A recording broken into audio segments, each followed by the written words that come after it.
Hey, what's going on, y'all? Welcome back to JT's Mixtape. This is episode number 62. And if you guys are enjoying these podcasts, please give me a 5-star review under their Apple or Spotify. Or if you're watching on YouTube, please hit the subscribe button. Thank you.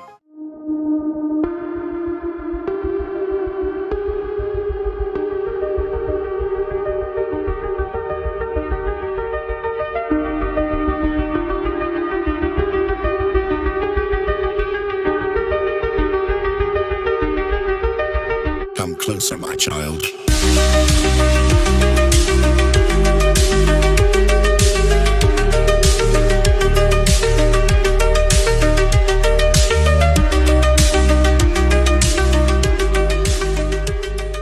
What's going on, y'all? This podcast is brought to you by Modern Roots Life. Modern Roots Life is a Christian-owned and operated company, and it's bringing real health back to its roots. They offer powerful, all-natural health supplements such as beef liver, cod liver oil, beef tallow, magnesium, and mineral-rich salts, all sourced the way God intended.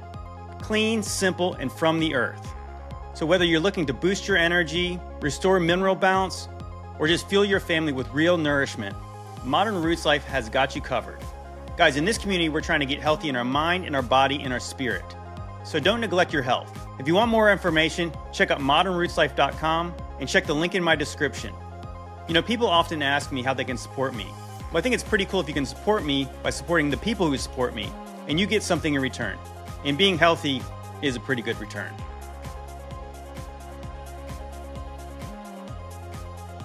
Well, guys, welcome back. I'm your host, JT, as always, and I've got my friends here. Ron, Tune Thy Heart. What's going on, Aaron? What's up, everybody? And of course, my buddy Brian, Demon Racers. What's going on, Brian? Hallelujah. It's a good day today. Amen. Amen. Thought I'd start it off different. So what is going on in your neck of the woods? Anything interesting? Of course, now we're on week 2 of what we're told is 2026. I still think it's kind of more like just the beginning of wintertime. We're waiting the new year in springtime. But that being said, it's 2026 is getting off to an interesting start with, from my perspective, another regime change war potentially just broke out as last we talked. And that's a little unsettling. Very unsettling. Any thoughts, Aaron, about Maduro in Venezuela? Yeah, I mean, it's just more of the same. It's one of those things where it's like super easy to draw a quick conclusion based on what we know, and then you draw a second conclusion based on like what we think we know that we're really supposed to know. And then we've got like the third angle where it's like, well, or it could be this. Like there's so much information out there, and there's so many weird things that happen with all of these events that I don't know. It just feels like every single major thing that happens these days, we have no clue. Like No, we we can don't. speculate, We can speculate, but like it's our speculations. I don't feel like are even close to as accurate as they might have once been. There's just so many variables, and it's honestly, it's tiring. It's like I'm so over it. Yeah, 100%. What's interesting is that when he was, extracted or arrested, however you want to say it, they showed him in like 4 different outfits. Yeah. And he was always given like his clothes with him. and he was like giving the thumbs up when he was. Yep. That's really weird. So he They're didn't basically really like a Nike endorsement. He really didn't seem upset about it. And one of the weirder parts was when they were driving him around and he was in this van with the back of the van opened up so people could see him in there. Like, what is up with that? It's so weird. And I agree that we could speculate wildly, and that's what we typically like to do on this show. But yeah, the truth is we really have no idea what's going on. Did he want to be taken out of that situation? Is that the kind of that? I mean, that's kind of what it leads you to believe based on the multiple outfit changes. And he didn't seem like, and it's like they arrest his wife too. So it's almost like, did they take his wife out of there because Maduro wanted to be taken out of Venezuela? That's Totally, I would agree with that. And I think, I mean, like I have a speculative theory, but it kind of makes sense so far. The pieces are forming together. The fact that he had multiple outfits tells me that he brought his luggage with him. So he had to say, wait one, guys. Let me just go grab my bags. Okay. The fact that they brought his wife with him tells me that they wanted to keep him in some level of peace. Now, whether they supposedly execute him, which they said Trump is considering doing the execution thing, obviously that would never happen, and like he would just go to an island where Jeffrey's hanging out. But but like Me the hanging same out in thing. Valhalla with Charlie Kirk and Jeffrey Epstein. Exactly. But like One of the you gotta- Navy SEALs is actually a fashion coordinator. Oh, really? Of course. Wow. Yeah, they so brought a fashion coordinating brought- Navy SEAL. Wait, what? That's even I'm funnier. kidding. I'm kidding. That's even funnier. That would Yeah, be it was even like a funnier. photo Yeah, shoot. sure. It's like, hey, you want to try this outfit on? You know, like let's wear this. Yeah, and the fact that he's thumbs upping thing. My theory on the thumbs up thing is every time he's thumbs up, he's saying, "I'm okay, guys. I'm okay." Is what I feel like he's trying to. This is my theory. I think he realized that he was against the little country with little hats, and then he realized they were going to just kill him, and so he made some kind of agreement and said, "Fine. I'll leave," or maybe even his position was planned, and it was planned from the very beginning. Who knows? Because there was a rigged election looking thing for him to get into that authority, and this is all a part of the plan. For whatever reason the plan is, this is a part of it. That's what it seems like, and he's just trying to communicate to the people, "I'm okay. Look, I got my wife with me. I got my different fashion coordinated outfits on, and yeah, you know." Well, it's like a witness protection type situation. What it seems Sure. like could be. Yeah, it could be something like that. And that's what they call. I guess supposedly that's what when Kash Patel invoked the word Valhalla, which is a Norse mythology of where I guess those who die heroically in battle, that's where they go. And yeah, it's some kind of symbolic word for witness protection. Yeah, maybe. I don't know about that, but Well, I I mean, definitely don't think that's what I people don't think say. Kash Patel would be there if Norse Well- mythology was real. Kash Patel would not go to Valhalla. You don't think he'd go to Valhalla? He would go to no, where? I don't think you would. Is there a place where the cowards go in Yeah. Norse mythology? What was weird was that, though, with that situation, in the arrest photos that they showed of, I don't even remember the kid's name, but it showed his computer screen, and on his computer screen literally showed the location of a map, and on the map there is a city called Valhalla, Yeah, I heard about and that. evidently there's a safe house there. Where, it's literally one of the main where photos. geographically is that located? I have no idea. I didn't. Is that the dare lands dig beyond the that ice much wall? deeper. No, Yeah, no, right. Who knows? No, it It was, was like so- Iceland or Greenland or something like that. Yeah, it was somewhere. Yeah, it was like it was an island. It was a pretty small island area. So, Was it, But I uh, actually, they have a temple there, Brian? Is it somewhere off the coast of in the Caribbean where Disney used to run cruise lines too? Yeah, it could be a little Epstein-looking island for sure. I actually have a video on Maduro.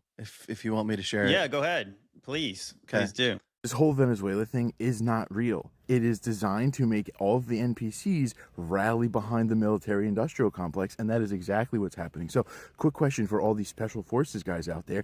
What is the standard procedure and protocol for when you are invading an enemy country and capturing their leader in very hostile conditions? How many outfits do you typically allow them to bring, and how many times do you facilitate an outfit change while bringing them back to your country to imprison them?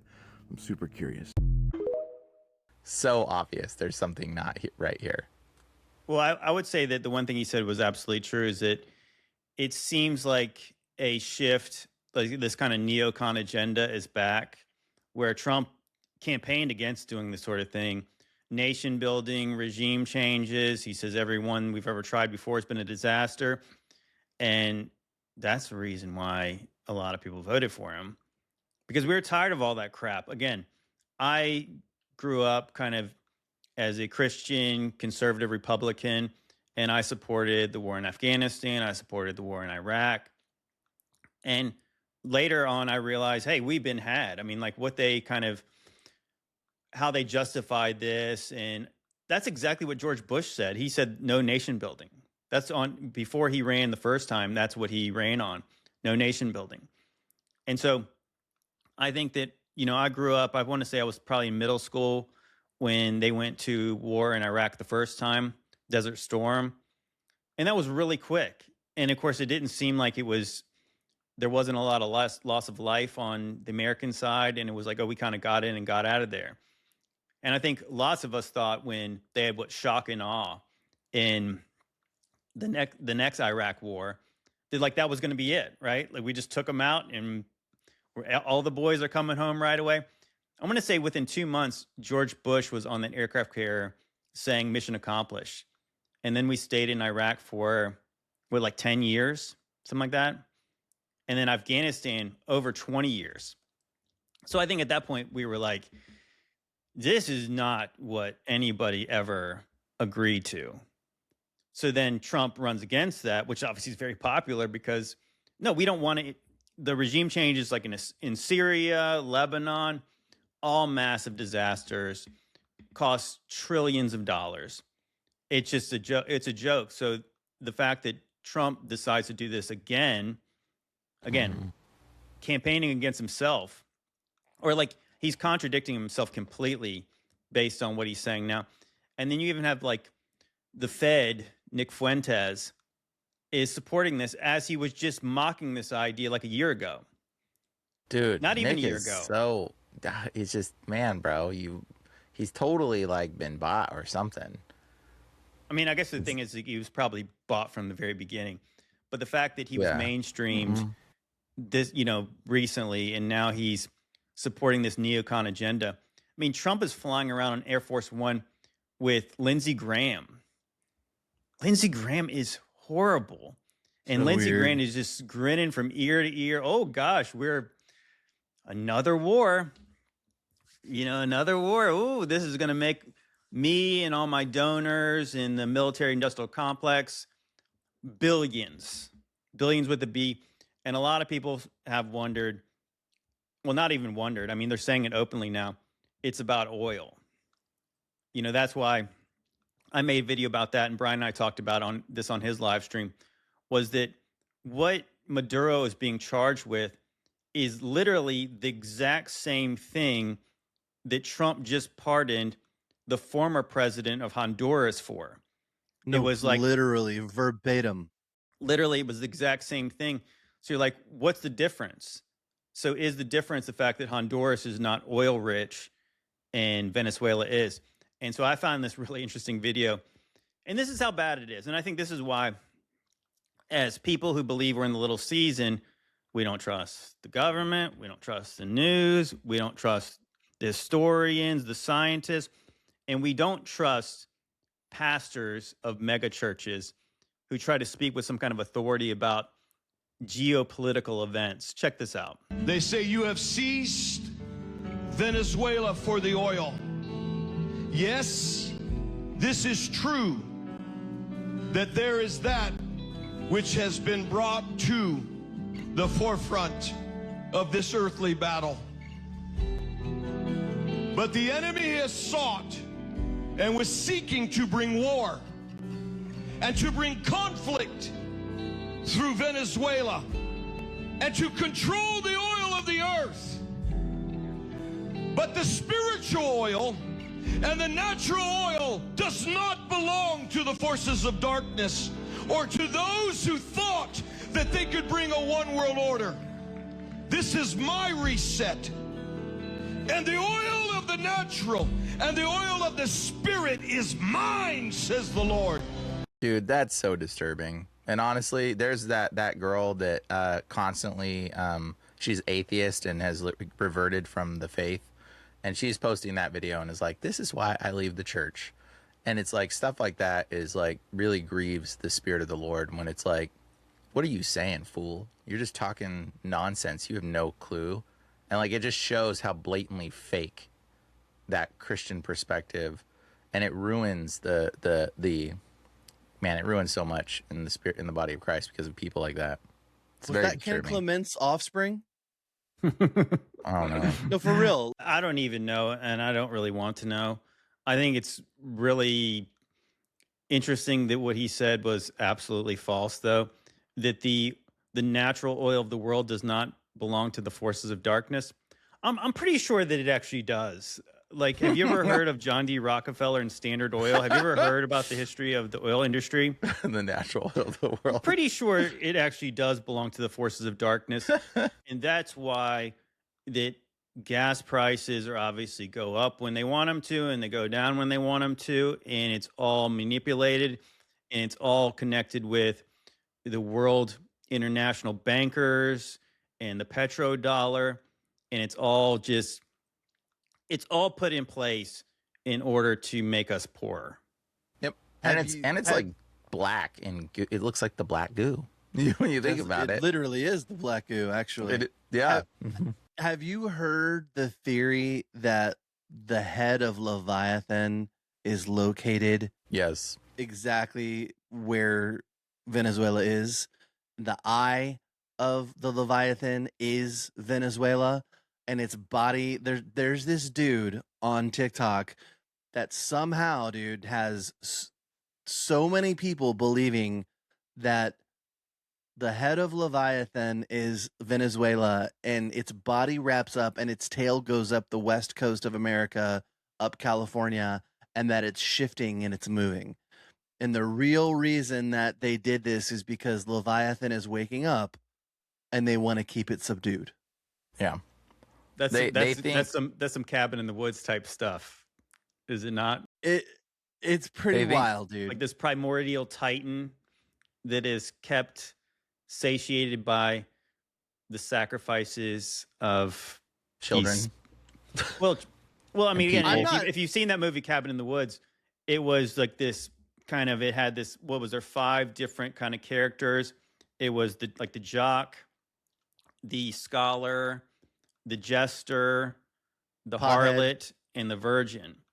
And so like that each kind of one of those horror movies kind of has that kind of trope where typically those are the people who die. And usually, like, if anybody survives, it's the virgin. Right? But like in that movie, that's why it was like they're literally saying all this stuff in there.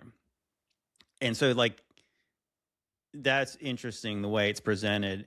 And so where do they get the idea that, I mean, is it, I'll please show tell you. me it's something, please tell me it's something more than them just looking at Google Earth and saying this It kind is of Google trick. Earth. It's Google Earth. It Let me literally just show is you. Google Earth. Let me, I mean, here, I'll just that's, screen share. to me, that's dumb, but it is interesting to think that we talk about this many times. Like, where did the name America actually originate from? Amaru, and I want to say one of the variations of name was Amaru Ka, and Yeah, so that Amaru Ka. translates into the land of the plumed serpent, which makes sense if you have Quetzalcoatl, and Amaru is like just a different variation of that name, or like a regional name. Okay, so check it out. Here's the first head of Leviathan.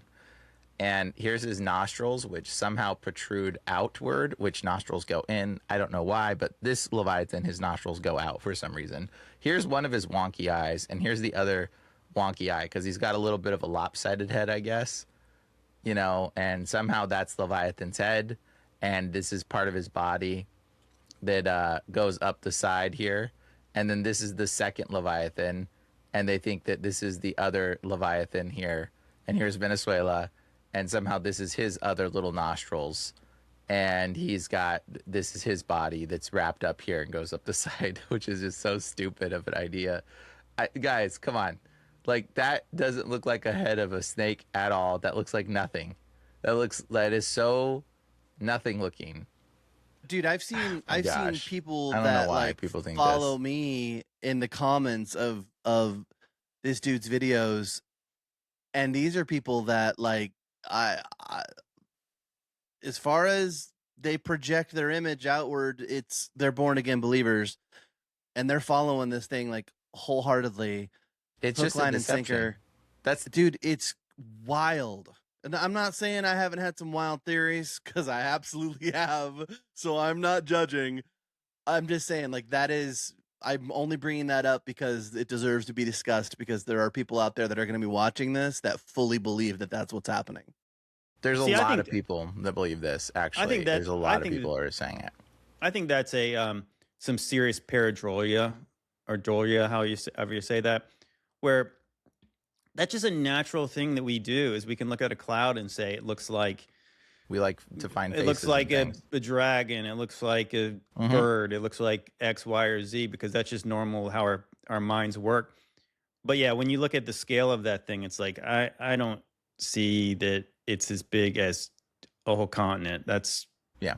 really dumb. Well, and I want to be clear, like Leviathan obviously like exists. Like scripture tells us that it does, and I believe that. Mhm. And I also believe that there is a huge chance that Titans still exist in Middle Earth or Hollow Earth or whatever, like underground. Like I believe that there is a huge chance that that's real. And I think that even like the ending of Cabin in the Woods, like I think they were being honest with us. I think that they're telling us that like the only way for them to keep the peace on the surface and to keep us from having that is by them having controlled chaos and them sacrificing blood to these beings that demand it under the surface. I believe that. But for Leviathan or any of these things to be the land that we live on, stationary, like as we like drill into it and cement on top of them and dig into their skin and build houses and industrial complexes and all of that kind of stuff, and they're just sitting there laying dormant, like that's pretty wild to me. Well, you know what kind of reminds me of is in Guardians of the Galaxy. Have you guys both seen that movie? It's been Yeah. so long, I don't remember. Well, in that movie, they go to a place called Nowhere, and what they were doing were they were mining these kinds of alloys from the skull of like a giant celestial, I do remember that. right? So they were trying to get this technology from this head of the celestial who died. Now, I mean, that is interesting to think about, like that it says in the Bible that they use pitch, or they use what's the other word for pitch? You know what I'm talking about, when they were putting the ark together, this is what sealed it. So it was some kind of a black, kind of a tar substance that could have had some kind of a petroleum. It's some kind of petroleum derivative, maybe. But Mhm. I've often wondered this kind of in the old world research. What if the idea is after Revelation took place, that's the origin of all the oil, like the remnants of the world that was before. Blood from the Titans is what you're thinking. Maybe something like that. And I also believe that some people believe that all the elites know that we're in the little season. Now, I don't necessarily believe that. So if like the movie, like A Cabin in the Woods, would be kind of a drawing of mythology from like the Watchers that were chained up for judgment. And of course, if you believe the book of Revelation mostly as played out like we do, that those Watchers were actually released during this time. You know, the angels that were chained up under the Euphrates, they were released. And I believe that if you believe that we're in little season, I believe that those were released and then they were judged at Armageddon. And so they're probably in the lake of fire. I guess it does not preclude the idea that some angels are still waiting judgment. And of course, biblically, yeah, Leviathan was real. Whether Leviathan is still active, I don't know. Behemoth, and of course, I've made the point that does kind of correlate with Greek mythology, with these primordial beings, almost like Godzilla, like Typhon from Greek mythology, sounds exactly like a Godzilla. And that's kind of what Job 41 describes when it's talking about the Leviathan. It sounds exactly like that. Now, I don't believe that it was so big that it was as big as, I don't know, like a third of the earth or something like that. That's insane. And I don't think God would do that.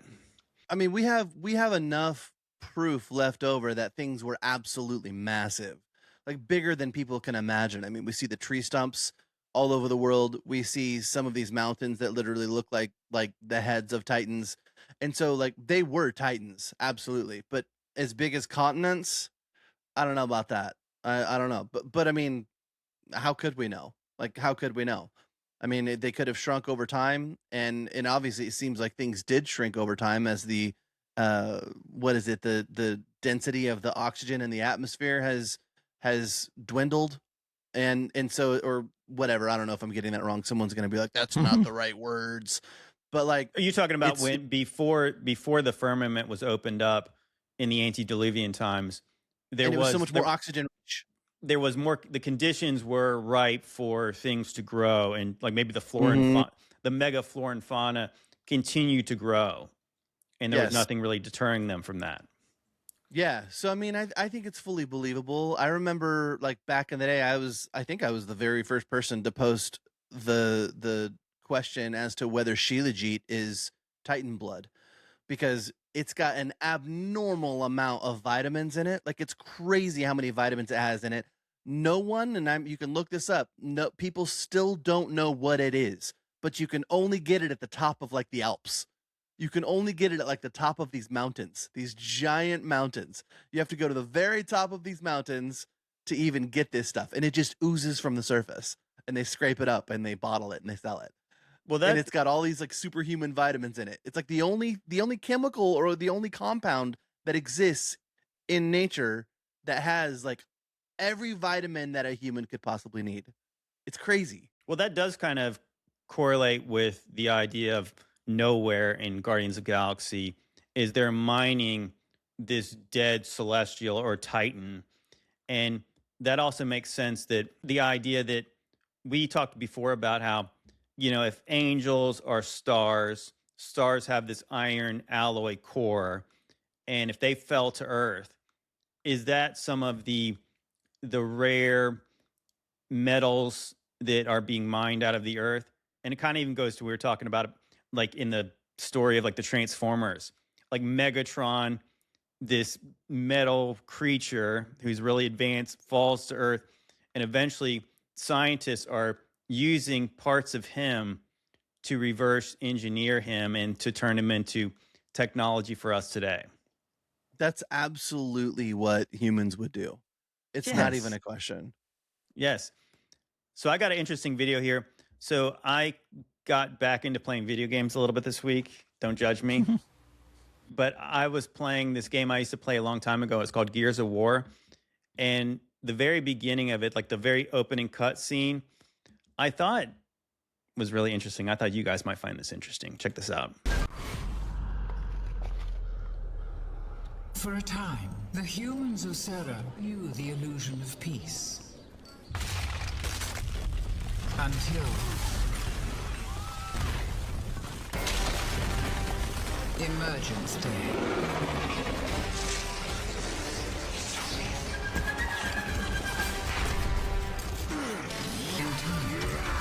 Their valiant defense was crushed. So Emergence Day. Right. Demons. So what really struck me was that if you ever played the game, and I don't necessarily suggest you play this game, it's a little bit, it's a lot violent. It's very violent. But I thought towards bugs anyways. Well, there are these monsters that come from inside the Earth, and the Earth is all honeycombed with these, what they're called as locusts. So I think that's interesting. The book of Revelation, chapter 9, talks about the king of the bottomless pit. And what's he king over? These locusts that come from inside the earth. And if you think about it, the way that trailer or that little opening cutscene shows, there's this beautiful old world city. Just like we all talk about, like, what if things look like that? And if you played the game, like, there's no modern looking buildings like we see today. Every building in that game is all this immaculate old world stuff.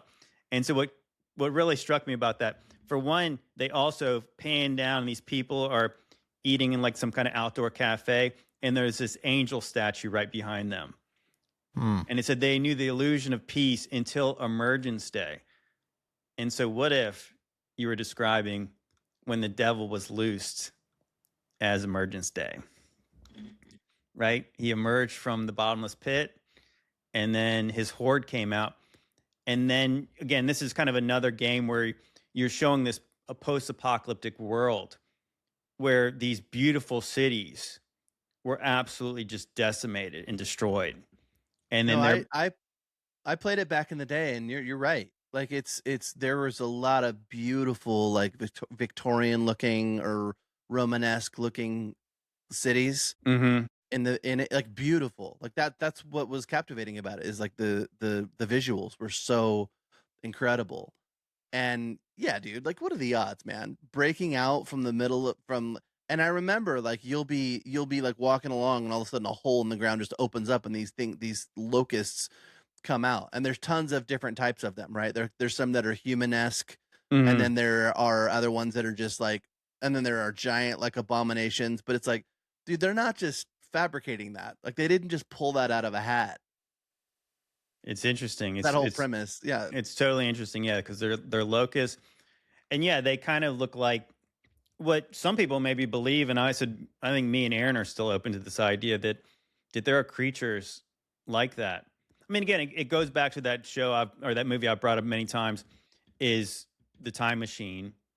That there's these beasts that live inside the earth, and they emerge and they pull people down into them, and they're food from these creatures that were once human, like these reptilian monster race of humans. How many movies depict that though? There are Lots of so them. many movies that depict like goblins or like just weird beings or something coming out from the center of Earth. Mm-hmm. And they're always grotesque, they're always disgusting, and they always hate man. They always hate mankind. What do you think, Brian? Brian, did you ever play that game? No, never played that game. But I mean, I would say that I mean, it's interesting. I think there's a possibility that there's something. I think there's creatures potentially. If there are creatures, they're just Nephilim offspring hybrids that are still roaming around somewhere in the deep dark forest, and maybe they've got tunnels underground. And I think those things they're basically terrified of us. They're terrified of us because of the authority we carry in Christ. And so that's just kind of what I think. But I think it's possible there's something, underneath the ground, underneath the earth, maybe. Maybe the locusts are trapped in there from Revelation. I don't know. 'Cause, like, they had to go somewhere, I think. Maybe if, like, they came out and tortured man or something, you know? I don't know. You look at the battle of Gog and Magog, and you see, like, the Gog and Magog artwork, and you see that there was a bunch of creatures that were, like, building the rampart of Gog and Magog, and they look like monsters. I mean, like, it's pretty obvious when you look at a lot of the stuff we have in history that there was definitely some kind of monstrous-esque thing that happened. Wait, Well, are you saying Gog and Magog already happened? You think Gog Nah, and Magog already I happened? don't know. I don't think so, but there's a lot of artwork for Gog and Magog that there is, like, let me just pull it up. My friend was just showing me too, but the Gog and Magog art. Well, I think it's also something that people need to maybe just consider, and this is what we kind of talked about with Stranger Things, is that I believe that a lot of probably the more crazy imagery that John sees in the Book of Revelation is a spiritual thing that is probably not necessarily witnessed by all humanity Agree with that. when the book is playing out. So spiritually, there's these dark forces that emerge from inside the earth, but they're not necessarily physical creatures that we all see. But if you're presenting in a video game, that's really not what you would do. Just like the same thing in Stranger Things. If you're going to show the Demigorgon, of course, you're absolutely going to show it as a physical being. But maybe that's something very similar, is that these creatures, the locusts, came from the upside down. And then even in the new season of Stranger Things, Aaron, did you hear that what they were calling, so that we didn't even get into this. Maybe we'll have to talk about it more in the future. But they kind of threw this wrinkle in at the very end where there was this wormhole, right? Was the upside down, and it was merging this other kind of world or dimension, and it was called the abyss. Did you ever catch? Oh yeah. Yeah, we did talk about that, you and I, briefly over text. But yeah, they were trying to bring the abyss down to Earth. Oh yeah, those are crazy. Guys, look at this. Look at this. This is a crack in the ground, and the monsters are coming out of the ground. Look at this. This is another. They're like in the ground, and this is battles of Gog and Magog. And like, look, see how it's cracked underground? It's like they're emerging from under the ground to attack Emergence the city. Day. Yeah, Emergence Day, right? And so here again, these monsters that have an unusually iconic nose, obviously very exaggerated, but it seems like these people have normal looking Even their shields noses. do. Yeah, even their shields do, for sure. It's kind of comical because you're like, these are the bad guys that are attacking the saints. Oh, this is weird. And like, look, here's all the monsters here in the field right out here, the naked monsters while they're building their wall.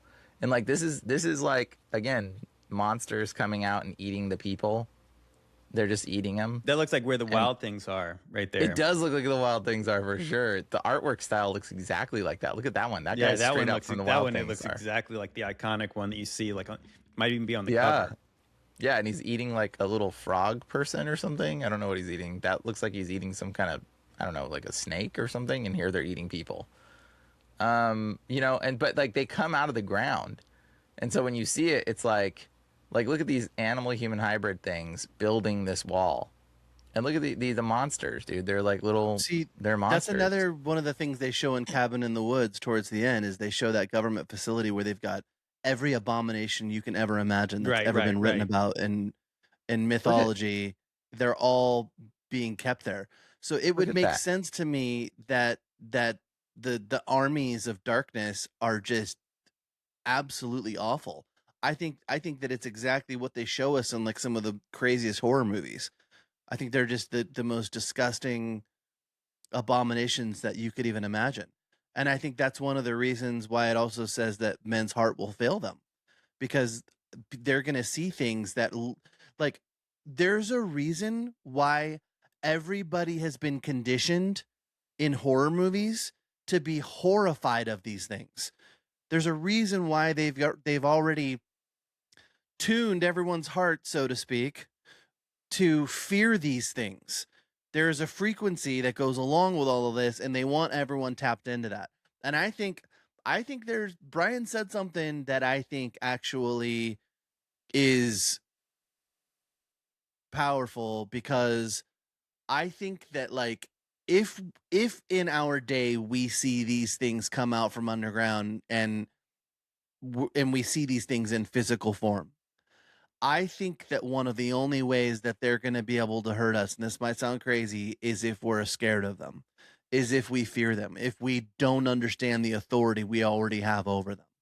Because we do have the authority to trample snakes and scorpions. And in that moment, if our hearts fail us, meaning it could be a double meaning. It could be literally if people's hearts failing them because they're gonna die and faint and have heart attacks when they see these things. I believe that, but I also believe people's hearts will fail them is because they'll be overcome with fear. They're gonna be so struck with fear they're gonna forget what our Savior did on the cross, and they're gonna forget the authority that we've got. That's gonna happen. That's gonna happen to the majority of people, even those amongst us who are some of the strongest believers. Their eyes, it's gonna be overwhelming to them, and that's so what they're trying to do. That's what I think. They're trying to prepare people to be afraid, is what I think they're trying to do. 1,000,000%. That's what I'm saying. Yeah. They're tuning everyone's hearts and minds to be afraid of these things before they even pop out. It's very obvious to me because when I cast out demons, like, bro, it's, if you didn't understand that you had the authority of Christ, man, dealing with demons can be terrifying. When people see the stuff I deal with, for sure, it's terrifying, bro. It's terrifying when somebody's eyes kind of black out and they're like, and they start speaking different languages, and you're like, what is this? Like, what do you mean, like Little Miss No Name?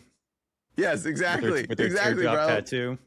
When you see that kind of stuff, it's terrifying. Something hits you and you're like, oh man. But like now that I've dealt with it so much, it's like, it's almost kind of like the reverse. It's kind of like, oh, this is getting real. This is getting exciting, kind of. You're like, whoa. Well, but like all the other people that see it are always like, it's kind of like what they're showing in Stranger Things is that these entities really can only manifest through trauma and fear.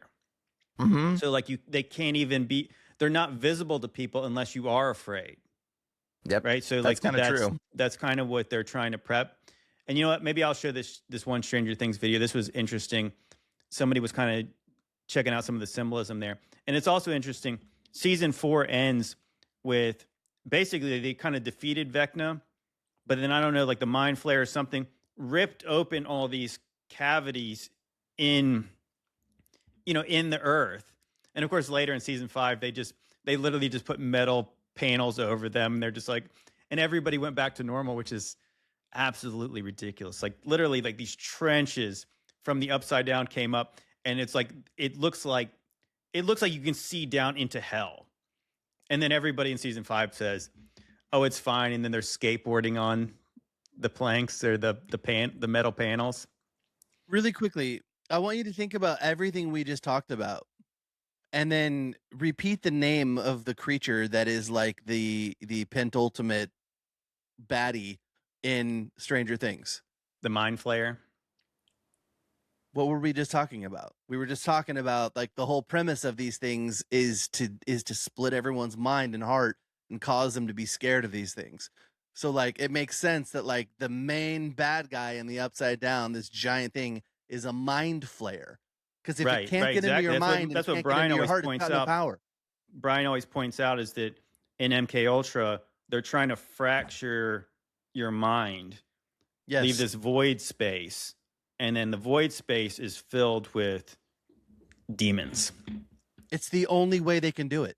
Mm-hmm. Right, and then the Demigorgons can enter the void space, and then they come through the walls. Actually, before I play that Stranger Things video, you mentioned this a couple weeks ago, Aaron, and I just think it's interesting because we're talking about Emergence Day, and we've often talked about these.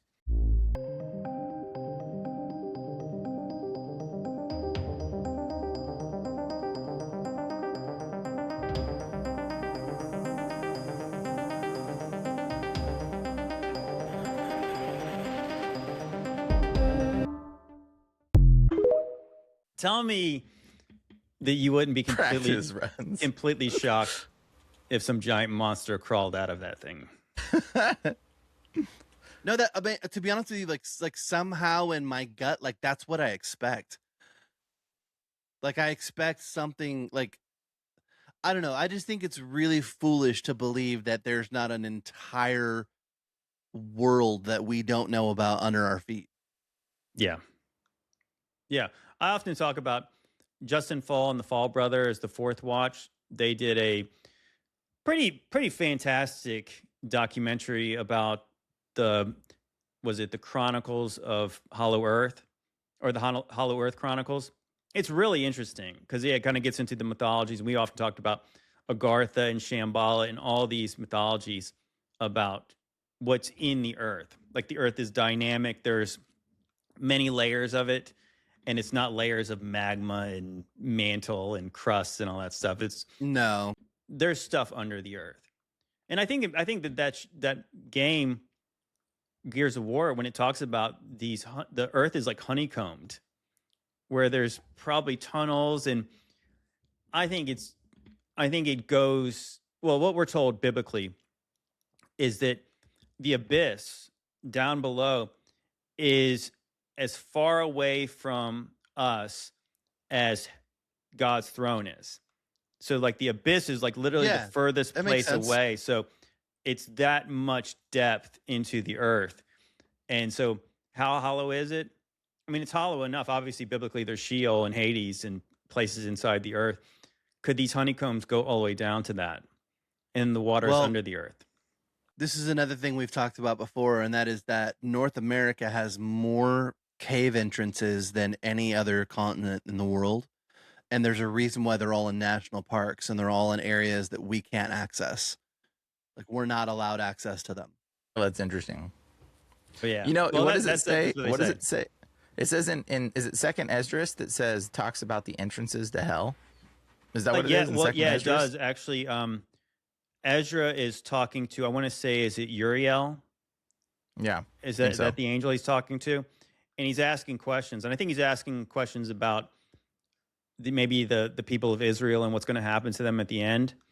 Yeah, and he's sad about it. Because the angel's whatever. He's distraught because obviously it's not good. And it's not good. What the angel asks him, he asks him a couple questions. He asks him something about, can you measure the wind, I think? Can you weigh the fire? And then he asked him, do you know how many entrances there are to Hades or Sheol in the sea? Yeah. You're like, what? There's entrances? We can like go there? Like, it's pretty interesting. Well, you think about like the trenches, like the Marianas Trench, that how deep does it really go? Yeah. Well, NASA found at least one of them. NASA found one. They found at least one of them. There's a reason they stopped searching the ocean and started talking about outer space. They're like, let's go away from this area. Well, that would actually be a really interesting discussion. We maybe I'll have to try to dig up some videos for that in the future. But we've talked about that, the connection between the ocean and Sheol and Hades and these entrances down there. And that's what NASA was doing before they were out exploring space. They were looking to the bottom of the ocean. And this is what scientists will tell you, that they know less about the bottom of the ocean than they know about the surface of the moon. Now, I don't think they really know a lot about the surface of the moon either, but it is the acknowledgement that man really has no idea what's in the deep. No idea. What does everything look like that we have found in the deep? They look like demons. Correct. The deeper you go in the ocean, the more grotesque and frightening the sea life is. They got the bioluminescence. Like there's that one fish that has the light bulb on top of its head. It's an anglerfish. And that thing looks friggin' scary as can be. You know, it's kind of like if you watch The Phantom Menace, the first Star Wars prequel. Yeah, remember at one point they're taking where Jar Jar lives, where he's from? Well, the Gungans, right? The Gungans lived under the water. Right? They had some kind of Atlantis type city, and like they bubble. had this boat down. You got to say it like Jar Jar, or I'm not going to listen. No, I'm not going. I tried to forget most of that movie, but of course that's funny too. Is we talked about that. If you look at Naboo, he's a Jar Jar Binks. Naboo looks like, again, it looks exactly what the city was shown like in the beginning of Gears of War. Right, this immaculate old world city, you know, like kind of it's in its pristine prime, and they go under. Then, of course, they're being chased by bigger and more scary sea monsters. Big fish. It's a big monster fish. No. But all jokes aside, though, like what we're talking about is supported across the board in all movies, in so many movies, so many different sci-fi movies, novels, like everything you can imagine. Like it's all supported, man. It's all like, and yeah, I thought that I've actually thought that many times going back to Star Wars, because I was a huge Star Wars nut, and I remember thinking when I saw that originally, I'm like, that's actually hugely possible. Like that could exist. These cities underwater like that, they could exist, because they can't, you know, like we talk about absolutes. There's no way that everything underwater is an abomination and disgusting and gross. I'm sure some of it's beautiful. Mm-hmm. No, for sure. It was built by fallen angel technology. I mean, they can make it look whatever they want. Well, of course, you know, all the Atlantis mythologies these are not the original mythologies about Atlantis, but these would be kind of like the more retro mythologies. Like Disney did a movie called Atlantis. And of course, it is this civilization that was actually preserved under the ocean, like in some kind of a big bubble. And I want to say like that's what they're kind of showing in maybe like the Gungan city is like, that's like it's a newer version of an Atlantis mythology. He's a big city. He's a big city underwater. Brian, I don't know. Brian, no. I got to get the accent right. Sorry.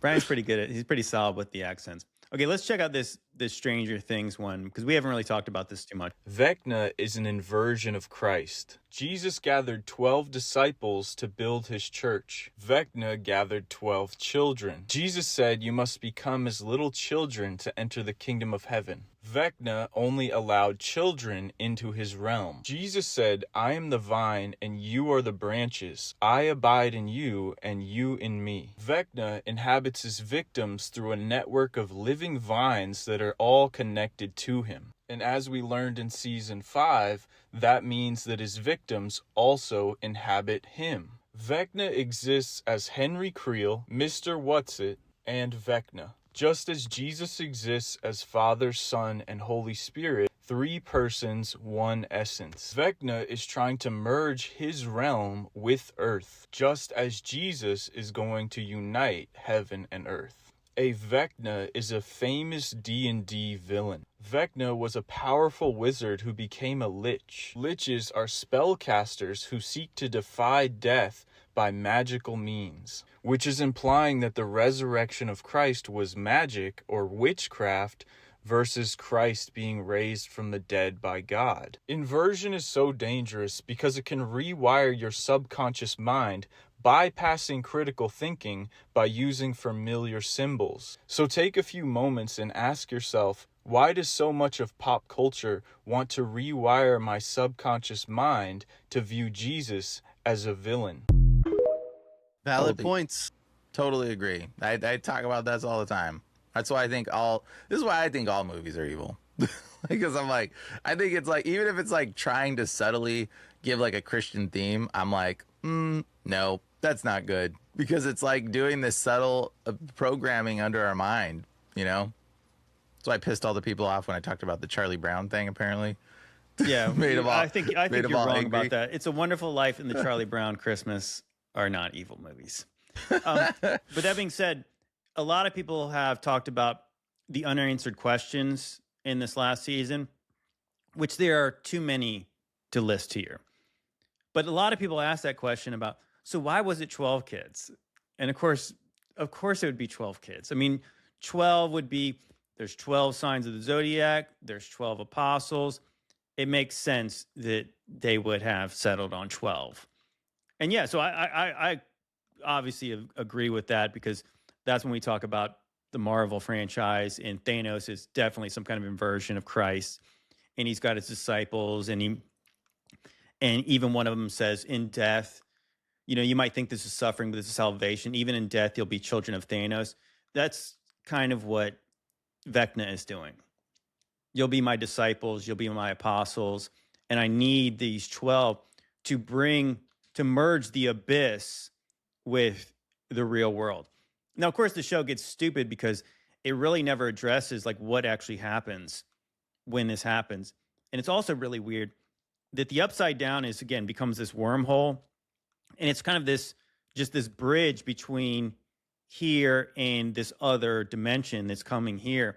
And they never really show what's going to happen. And of course, the upside down is way more scary because it actually does seem like this low vibrational, just spiritually decayed reality. And then, but with the place they show as the abyss, it literally just looks like Arizona. It looks like the desert where there's all these melted buildings and stuff like that, but there's really nothing else out there. It's like, it's kind of a void space. I don't know. What do you think, It's Aaron? literally desert. No, you're right. They represent it as the desert. That's what the abyss is represented as, the desert. Like it's. Well, it's interesting. I want to say in like books like Leviticus, when we've talked about that, there's this part of the sacrificial part of the law was about atonement. And then so they sacrificed one goat, and they took all the yuck from the one goat that was burned as a sacrifice to God, and they put it on the scapegoat, and it was sent to Azazel. It was sent to the wilderness or the desert of sin.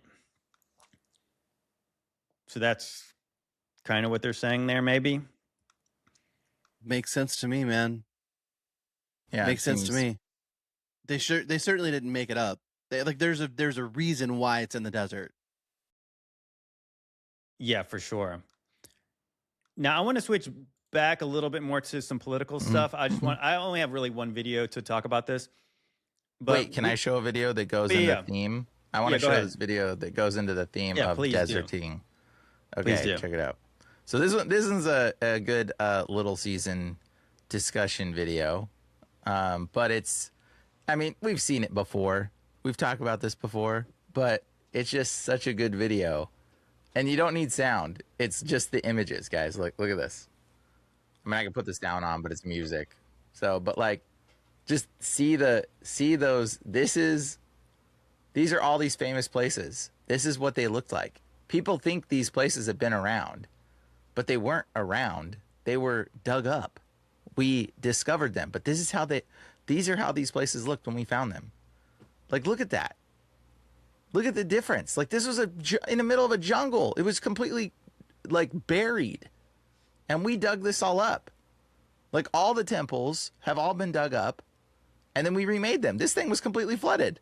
It was just flooded. That's a mountain, they say, in the middle of this flat plain. Are you kidding me? Like, that's what all the other stuff looks like. Yes. And so it's just seeing this, just seeing these images. Oh, that's funny. It's mountains there. That definitely looks like some massive pyramids. We don't know what those are. I mean, like those sharp edges on there. Like, dude, those are pretty precise, some of them. There's 2 mountains, maybe 5 miles from where I live, that are like very close to each other, and they're both perfect pyramids. Yeah. Dude, and they're massive. You guys need to come out here and help me dig them up. I'm so down. Let's dig it up, bro. Let's do it. Let's dig. Because look at this, guys. Look how deep that was. Bro, it's just like, it's crazy because you just see it and it's like, look at that. It's just, I don't know, man. I mean, like, this world was destroyed and forgotten, guys. People think like, oh, this is the ancient ruins, blah, blah, blah, blah. How do places like this get forgotten? How does something like that get forgotten? Like, if I lived anywhere near that area and my whole town just got decimated, I would move into that place and make that my home. I would be like, this is where I'm living now. Like, it would not be forgotten. Like, but then it just gets lost in the middle of a forest of nothing. Like, dude, there's no way. There's no way. So that was just the video I wanted to share. No, that's good. That's good because that's where my mind is kind of maybe I'm leaving open the possibility because I thought most of those sites were probably antediluvian. But the truth is we really don't know how old they are. We don't know when they were last active. I mean, we're kind of told, but it's kind of weird to even think that when the Spanish got over to Mexico and South America, they asked the locals about who built these structures. Did those places look like that when they got there? Because those pictures are supposedly from maybe the late 1800s, early 1900s, when they were still completely covered in sediment and foliage. Yeah, 1900s, yeah. So if, the Inca, the Maya, I guess maybe the Mayans were gone, but the Aztecs, if they lived in these places, did they never keep these holy sites to them up? Dude, that's insane. Yeah, there's people that live in that region. Where'd the people come from? No, that's an excellent question. That's kind of like we were just talking about last week when we were talking about that some of the biggest, craziest construction projects were all stopped dead in their tracks. Like the giant obelisk in Egypt, those Moai statues in Easter Island, a thing in China, Baalbek, Lebanon, that at the very peak of these civilizations wiped out. Mm-hmm. And then we don't really know what happened after that. So we've thought that maybe those, like that site they showed in India, where we literally just discussed that too, seeing it completely flooded like that, we have no idea how old that is. None. What happened to it?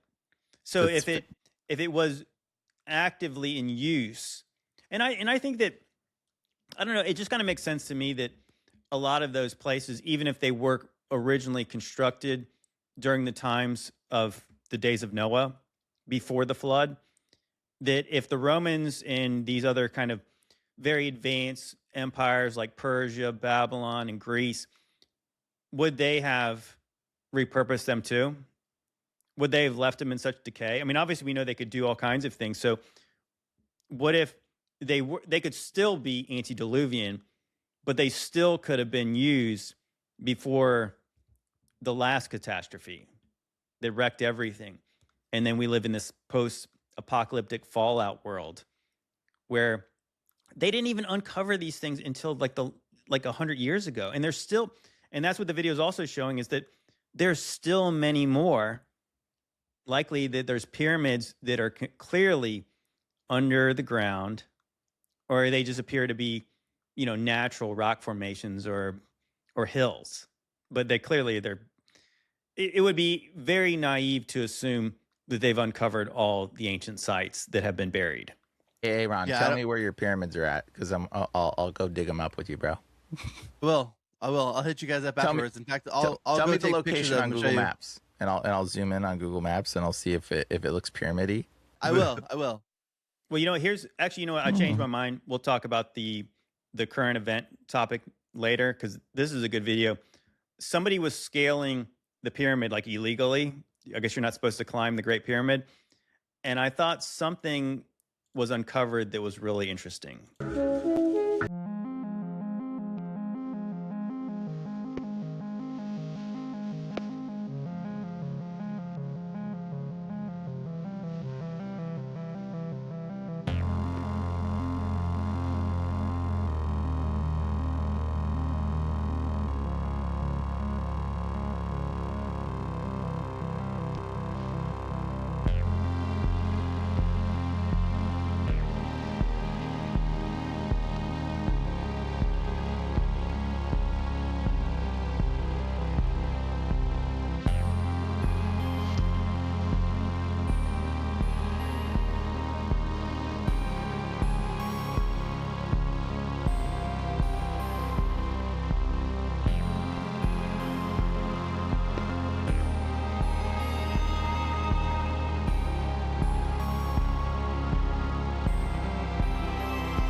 Okay, I want to go back to that. And Brian already pointed it out. Let's see where we can get to. First, all you got to do is trip a little bit. Yeah, that is pretty sketch, dude. That's kind of scary. You trip one time, and that momentum is not stopping. No, absolutely that is terrifying. I'd totally do it. I'd climb it. Look at that, little blocks. Check it out, bricks. Oh, interesting. So that's fascinating. There could be two possible explanations why there's bricks right there. Somebody could have repaired part of it, at a much later date. Or the other possibility is that it was all made of bricks. And this is what it looks like after it got absolutely smoked. And this is a partial preservation here. And all this other stuff is actually made of bricks. And it went from this to this. Dude, there's a third option. Okay, go ahead. There could be an entrance or something there, and they blocked it up and stopped us from being able to go into the pyramid because there's maybe something there. I want to bring a sledgehammer and break those bricks. Well, either way, I think, either way, it was done originally like that, or the bricks were added later. Now, the funny part is your theory makes more sense than them just trying to repair part of it, because who really cares at that height of the pyramid? You wouldn't be able to really tell that part of it was, if one block was jacked up, because that's the thing about the pyramids is that they're all different size blocks. They're all uneven. What we're told is that it was likely this is kind of the skeleton of the pyramid.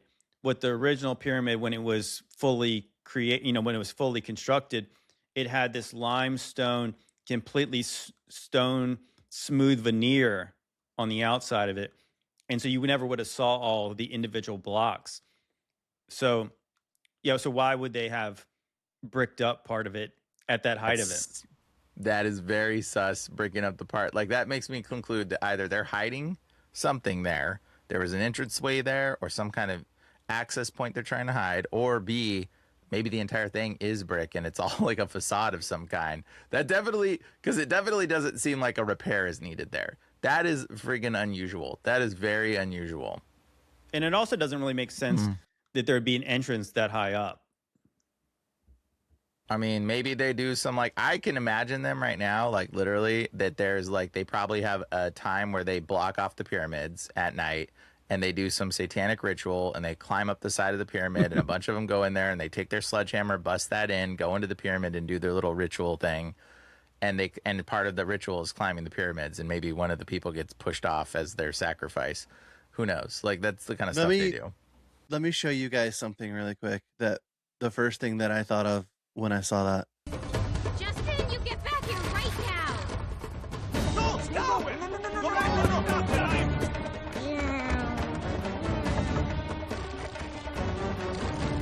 Wait. Hold on. Easy, little boy. Okay, stop, child. Stop right there. No! No.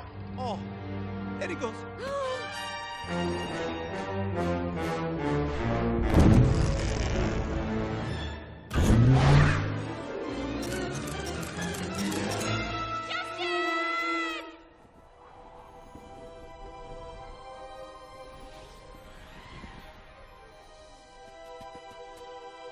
I've got him!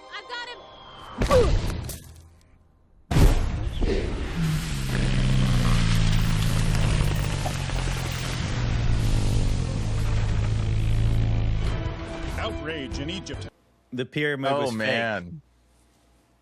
Dude, they're telling us something. I mean, that's pretty. Why would they even put that in there? Like, that's such a ridiculous. Like, and did you see the metal frame coming at the top? It looked like there was like a metal frame at the peak there that was like built, and it was like coming out apart there at the top, and it looked like that. Like, dude, like they started the movie with that. Like, what the heck? Yeah, that's interesting. You know what's interesting too? I was just thinking, because I was just reading through the book of Exodus again, and what I've said before is that, you know, what you get kind of in these movies is that, like, kind of 10 Commandments type movies, you would get that it's actually the Israelites that were the ones who were the slaves who built the pyramids. And I've said, well, that's really not possible because they're made of limestone, giant megalithic stones. And it says in the story of the Exodus, when Aaron and Moses first go to Pharaoh, they upset Pharaoh, and Pharaoh's mad at the Israelites, so he's going to punish them by not giving them straw to make bricks with. So I was saying, like, well, they're not made of bricks, but maybe they are made of bricks because we just saw bricks up there. I think that's kind of interesting. I think at the very least, it's not what we think it is. We're being deceived pretty hardcore with the pyramids. I can agree with that. Oh, you know what? I meant to play this video earlier, so again, we're going to push back the other more current event topic. I saw this little clip from this movie that came out in 1982, and it's got massive kind of Little Season vibes in it. I don't know if Brian's ever seen this. And Brian, this would probably go with your theory that bro, that's a history story. That's true. It's like right. But is that true. The history of Satan returning? When they were saying, like, it's inevitable, like, you've already been defeated. And he's like, no, I've got one trick left up my sleeve. I'm going to use my dark magic to be man's science. That's what I think. Flight of the Dragons is what the movie's called. It's like the dragon is back. Mm-hmm. And that's kind of interesting that it looks like you have these kind of old magi and kings that probably are on the dark side of things. And they're like, well, this is, you know, we've lost. And then they make a deal with the devil, and then they say, stop. And then he's like, no, I'm not going to stop. It looked to me like they were all a council of things, and they each represented, like, one represented some goodness and one represented something else, but all the other things were like dying out, and that guy's was the one that was growing. But I mean, yeah, his whole thing, once he does come back out, is obviously to deceive the nations, but it's to perpetuate that deceit in such a way that, I mean, we see that now. Like, he doesn't even have to do anything anymore. We're doing it to ourselves. Like, I see that all the time on, I've talked about this before, like on TikTok. and you see people and they're lying. They're sharing content that are lies. They know that they're lies. There are people in the Christian space that are sharing things that they know are lies, but they know it's going to make them views. And so they're doing it to make money. And so it's like at one point in time, we had a problem with the news because they were lying to us, but now we're lying amongst ourselves because it's paying us. And then you see the same thing with like the TikTok shop, for instance. Dude, these people are on there hustling every single product imaginable, and they're lying. They're like faking the results. They're like, oh man, this stuff makes me so tired. Like, you guys really want this stuff. Trust me, it works. And it's like the devil doesn't even have to do anything anymore. He's already given everyone the tools, and now everyone's destroying themselves. Notice how the little demons went into the people's ears and whispered, and then it turned the people against each other. This is what I talk about all the time. I'm like, guys, we need to be in unity. We need to love each other. When you start thinking, I need to cut this person off, or I need to turn against my brother, or my brother's not good enough, or blah, blah, blah. When you start thinking that way, you are listening to the devil, like inevitably. Because the reality is, we don't cut people off. We speak to people in love. And we go, hey, bro, like, you've been saying we this love this them way. And we help them. Yeah, you go to them in private and you say, hey, dude, like, I really want this to be working between us, but like you've been doing this and saying this, and it's been kind of hurtful to me or whatever. Like, that's how we're supposed to be. We don't cut people. Like, that's the demons want us to fight against each other. They want us to turn against each other and hate each other and be like, cut that guy off, cut this dude out. Like, that's exactly what the demons want. That's exactly what they do. And then they turn, and then notice they talk to the one guy in his ear, talk to the other, and they fight, and they throw the juice on each other. And then he goes to the other guy with the money. It's exactly like, it's literally chase the money, betray your friends. That's what that is the devil's goal. Like, chase the money, betray your friends. And you even see that in relationships and marriages these days, especially where like divorce is so easy. It's like there's so much pride. It's like, you did this thing. And even if someone in the marriage really screwed up royally and they're born again, dude, where's the forgiveness? Where is the walking through that together? Where is the nurturing? Where is the healing? Where is the like we need to be, 1,000,000%, man. 1,000,000%. Like, it's all about the love and sharing the love of Jesus, no matter how you're made to feel. And no matter how you're hurt, no matter how you're betrayed, no matter how it's like, dude, Jesus was the ultimate betrayed. Imagine him walking around knowing who would betray him, knowing who would deny him. And he washed their feet. Yep. He knew what was going to happen, and he still made them his disciples, even the ones that would deny him. It's like, where is that, man? Where is that? Like, we're not even close to demonstrating that kind of love and that kind of faith, but we need to be. Yeah. Well, it's kind of that whole meme of, you have the devil on one shoulder and then you have like an angel on the other shoulder. It's like the angel is probably representative of like the Holy Spirit saying, no, don't do that. And then you have this demon who's influencing you based on your own carnal wants and needs. You don't deserve that. You don't deserve that. You're better than this. You don't have to put up with that. Or you do deserve those things, and it doesn't really matter who you step on in order to get them. Or that. Yeah. But what I think is really interesting about that little cartoon is how the black magic is influencing the science. And I kind of always wonder about, like, we've talked about this before, about when you talk about the Tower of Babel story, is that God destroys the tower when he says that nothing's going to be out of man's reach. It was almost like it was some kind of a threat to God. And I don't think it's ultimately a threat to God himself, but maybe it's a threat to God's plan of what he wanted to do, was that man was going to continue to increase in knowledge and know-how, and that was going to be something that obviously was really antithetical to what God had in store. And so you kind of wonder now, with them building a physical building, but now we have this scientific community where they're trying to send rockets to the moon, they're trying to go explore the heavens and do all kinds of things, and what they're doing over at CERN. And I always bring up the quote from, the first Thor movie: your ancestors called it magic, you call it science. Where I come from, they're one and the same. So this scientific, godless idea is ruining everything. you think about like what you see from, I don't know. It's funny. Like I kind of watch like a movie, like you used to watch a movie like Clash of the Titans, and these people lived in like these immaculate stone buildings, but they kind of lived a little bit more in harmony with their environment. They weren't putting roads in, building parking lots. They lived in these kind of old world immaculate buildings. They had beautiful clothes, they had good food, they had a lot of the things that we all desire, but they didn't bulldoze forests and they didn't ruin what God has created. Some of the best things about this world are just the natural environment that God has created. So we just want to be near beautiful things. But now we're taking things that probably were once beautiful and we're destroying them because of progress, because of science. And everybody knows that, whether you believe in, man-made global warming or whatever. We know deforestation is not a good thing. We know that even if you're a hunter, we know that you don't want to hunt whatever, animal into extinction.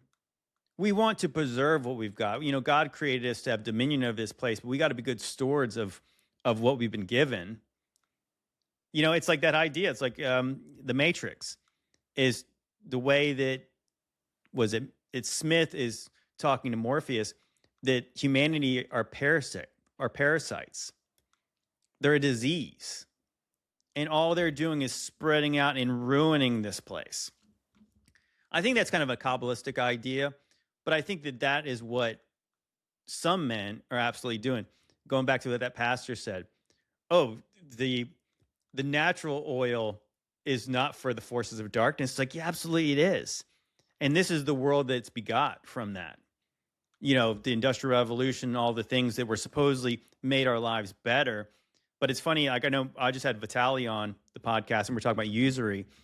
And I think he's been doing some videos recently about how like the 9-to-5 work week that Americans have come to just expect as normal. And this is the way things are. You go back to the times of when they had like the medieval times in the serfs, they worked way less than we did. And they probably didn't eat we know they didn't eat the processed poison that we eat. And they lived off the land and they probably were naturally healthy because they actually physically did things. And they worked less than we do. All the things that we're told has made our lives better and easier has really been to the detriment of all society in this earth. And to your point with the pastor talking about the oil not being for dark forces, dude, if you think about it, and I'm not being dramatic, it literally is all about the oil on this earth. Everything is oil-based. It's all about the oil. And that oil is in everything. They put these harmful oils in everything. It is literally all about the oil. Right. Well, the modern medical industry, like the modern pharmaceutical industry is, I don't know how much of it's based on like petroleum products. So yeah, like our plastics and all the other things that are come from petroleum. It's like we have no idea like how much all that stuff we interact with. And of course it does make sense. Your clothes are made out of oil. People don't realize that. It does make sense that if you think about like the idea of just the history, the kind of the way we're taught it happened is that powerful robber barons in America, they monopolize these industries. And then people act like, oh, well, then eventually laws came into effect where the monopolies were broken down. No, they were not. Like what they've done is like, yeah, the Rockefeller school systems, the medical industry, and continued through, again, they didn't stop controlling the world through petroleum. Like that business is still obviously one of the biggest businesses in the world. And it still affects potentially world conflicts like the one in Venezuela and all of the ones in the Middle East. It's based on this. So yeah, like that is still happening. They want us to think the black goo is from outer space, but the more we talk about it, the more it seems like the black goo is directly from underneath our feet. I also wanted to show you something really quick. You were talking about the Tower of Babel, right? And knowledge and all of that. Mm-hmm. Okay. So check this out. Have you seen quantum computers? Tell me what these look like. upside down. Yeah. Like, what do these look Interesting. like to you? Look at the These one. are quantum Look at computers. the one up in the 5 to the right on the top row. What does that look like? Does it look, Little That's black so cube. does it look wild. like Mecca? Does it look like Mecca? It's just a little chip from it. It looks like But I mean, like, but you it looks like the cube from Mecca. You know, the one they Yeah. all It go does. around. The cube of No, Saturn. it totally does. But all of these quantum computers, almost all of them look the same. Why They do all hang literally from the look ceiling? like they actually have to be like suspended and not touching anything, and they have to be in like subarctic conditions. Like there's no way Subarctic men conditions? came up with this. Yes, Is that dude. what they're doing down in Antarctica? Dude, listen, this technology didn't come from men. Okay, this is one with a guy standing next to it. Literally an upside down Tower of Babel. Yeah, that's wild. Yeah, I mean, so what would, of course, it makes sense to make technology smaller, but what if they made this technology bigger and they powered a city with it? Right. So what if the Tower of Babel was like a massive quantum computer? I mean, there's really no, you can't really rule out the technology that they had. And again, I think that energy would have been useful to whatever they were doing. So what could they And have we didn't known? make that up. We didn't make that up. Like that was given to us by dark forces. It's not even like Prometheus. It's not even a debate. I'm very careful about saying 100% about anything, but no one could ever convince me that mankind came up with the plans and the technology to build quantum computers.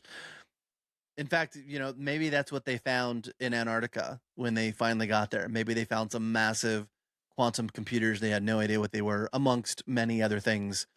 But They found Megatron. They found Megatron, Yeah. so then it all in the Arctic Circle, it all goes together, and they put him under the Hoover Dam. And Do you mean they also Metatron? found, and they Just also kidding. and they also found the Allspark, right? So the Allspark right. is the cube, Right. right? Was that a mini Allspark in that quantum computer? dude, it all ties together, man. It all the Hoover Dam's got its claws on everything, doesn't it? Yeah, it always comes back to that. Oh yeah, I actually got a really good video that goes into what I was talking about, kind of Rockefeller and his tentacles that have wrapped around this earth. Check this out. You guys know that 1913 was the year we actually lost control of our country, right? Oh, and just for historical context, World War I started in 1914. I mean, look, I'm sure that was a coincidence, but let me just tell you all the things that were created in 1913. First, the Federal Reserve, which is neither federal nor has any reserves. It's basically a private bank that just controls all of our money. Second thing created in 1913 was the IRS. And I'm sure it's just a coincidence that it was created the exact same year that a private bank took over all of our money. Yeah, I'm sure it's a coincidence that that was the year they started taxing you. Like, you work, they print, and then you pay them back with interest. Yeah, that makes sense. The next thing created was the Rockefeller Foundation. Yeah, and let's be real, that was all about philanthropy. It's not like they took control of medicine, education, science, and basically the health of the world. I mean, let's be real, all they were doing was donating money. Yeah, it's not like they were buying control of everything. Oh, and that worked out so well, right? Because people are healthier and more self-sufficient than ever, right? Oh yeah, also in 1913 was the American Cancer Society. I mean, that sounds like a good thing, right? That can't possibly be bad, except it was completely funded by extremely wealthy people. But even though it was a charity, they never really gave to anyone. No, they just took their money and invested in pharmaceutical drugs. Oh, and chemo. Yeah, instead of taking that money and investing in companies that were trying to find a cure, no, we'll just invest in companies that use chemicals from the military that were later banned. Yeah, that's a good thing to keep putting into people. Then also created in 1913, the ADL, the Anti-Defamation League, which sure, yeah, it's about civil rights. Yeah, totally. It's not about censoring people or,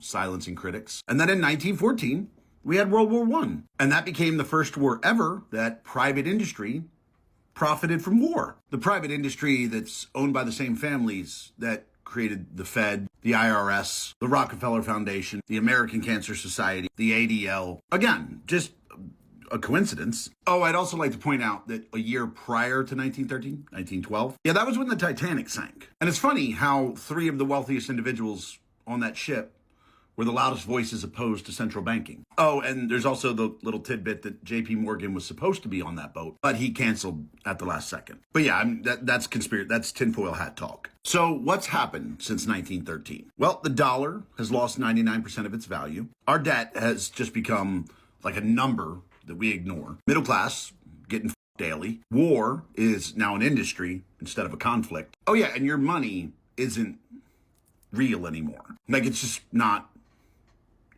real. It's not backed by anything. It's just numbers on a paper that private bank prints. So guys, look, if you're worried about America being conquered or, a rebellion or it being taken over, I just want you to recognize that you're more than 100 years too late. That already happened in 1913. Where's the Too lie? accurate. Where's the lie? I mean, yeah, absolutely. Again, that these wealthy robber barons eventually they lost their monopolies, but what they really did was they diversified their monopolies. So like, you don't even know, like, if you actually do research into John D. Rockefeller, he had, I forgot, it was like 90 something percent of the oil production in the whole world at one point. Just think about that. And he just gave it up. Come on, guys. Like, come on. Obviously, he made different kind of secondary companies that obviously probably still had his hands in all of them. And then, he branched out into the Fed, and then medical industry, scientific community. And that's why when we get these, or when all the scientists agree about certain things, like, oh, well, who is funding the scientists? Mm-hmm. I wonder, could it be the same people that started the Fed and also own all the energy production in the whole world? Rockefeller would go around and just literally, you read some of the stories, man, he was brutal. He'd go around and he'd make deals with these people, and he would just totally screw them. He would totally hose them. He'd give them fake deals, or he'd like show up and be like, oh, well, people would have this stuff, and he'd be like, I can supply the machinery to get the stuff out. I'll just take whatever percentage. And it was like some massive percentage. And then he would always find these technicalities to screw these people out of it completely. Like in the end, everyone lost and he got all of it. Right. All of it. Yeah, that's the one thing I was struck by, even just historically, like what they tell us. That these people's greed was insatiable. All the robber barons, where it was like they wanted to, like, what we're told is they were just competing against each other to be the richest person in the world. But they stepped on so many regular people along the way. It is so inhuman. Like the story of like John D. Rockefeller and even Andrew Carnegie. So Andrew Carnegie was famously for steel production in America. And what they would do is they would buy factories of their competitors, and then they would just shut them down. So these whole places where, like, when America supposedly used to build things, they had obviously towns that were based around everybody in this town likely had some kind of a job based on this factory that was there. And so John D. Rockefeller would say, well, there's this guy who's kind of cutting into my profits. He's got this refinery. So I'm going to buy it and then just shut it down. And then what happens? The whole town dies. It's so wicked. There was another really famous story that Andrew Carnegie's right-hand man, I forgot what was it called? Was it like Johnstown or Jonestown, something in Pennsylvania, where this guy I think his name was Frick, and they had this dam, and his carriage was too wide to go across it, so they had to like make modifications to this dam, and eventually the dam gave way because of what they did to it, and it flooded the whole town, and I forgot how many people died there, and it was literally just because some rich guy wanted to be able to take his carriage to the country club. And that's what happened. And it was like, of course, nobody was prosecuted from that. It was just, that's what they did. I've got something to share too. Check this out. So people don't know how much oil makes up everything. Okay? Everything. The clothes you're wearing. Polyester is turned into clothing through a process created by creating fibers from petroleum and recycled plastic like PET bottles, spinning them into yarn and weaving and knitting that yarn into fabric, and then cutting and sewing the fabric into garments. Guys, your clothes are made from oil. My hat is made from oil. Like, this used to be oil in the ground. This hat that I'm wearing right now. Like, it's literally, it's got the chemicals were added to oil to turn it into a fibrous material to create every part of this hat. Like, bro, oil is, my background is made out of oil. People don't know That's what this. I was saying, dude. It's Like, everything. dude, this microphone, you see this sponge? This is made out of oil. This sponge right here, this is made out of oil. Like, the cable on my phone, this is made out of oil that came out of the ground. People have no clue. Like, your ink, the printers, all of that's made out of oil. All of this comes out of the oil, which is very funny because it's the science of the world that has been created by this stuff. And literally, just like that stupid dragon guy said, you know, teaching the science. But it's so funny. The oil, that man, Black and magic, that prophet. and it's black magic, Brian. It's black magic, guys. It's literally, it's so much what it is, and people don't realize it. But the thing is, it comes from this, and that guy says, oh, the oil of the world will not be mixed with the oil of God, or whatever he was saying, whatever nonsense thing. Like, the oil of the world belongs to the Lord. Like, bro, the oil of the world is like my keyboard. This keyboard is made out of plastic. This plastic it's siphoned out of oil. It's literally like when they process oil, it goes into like 5 different stages. They heat it up and they refine oil, and those refined oils, refine oil process.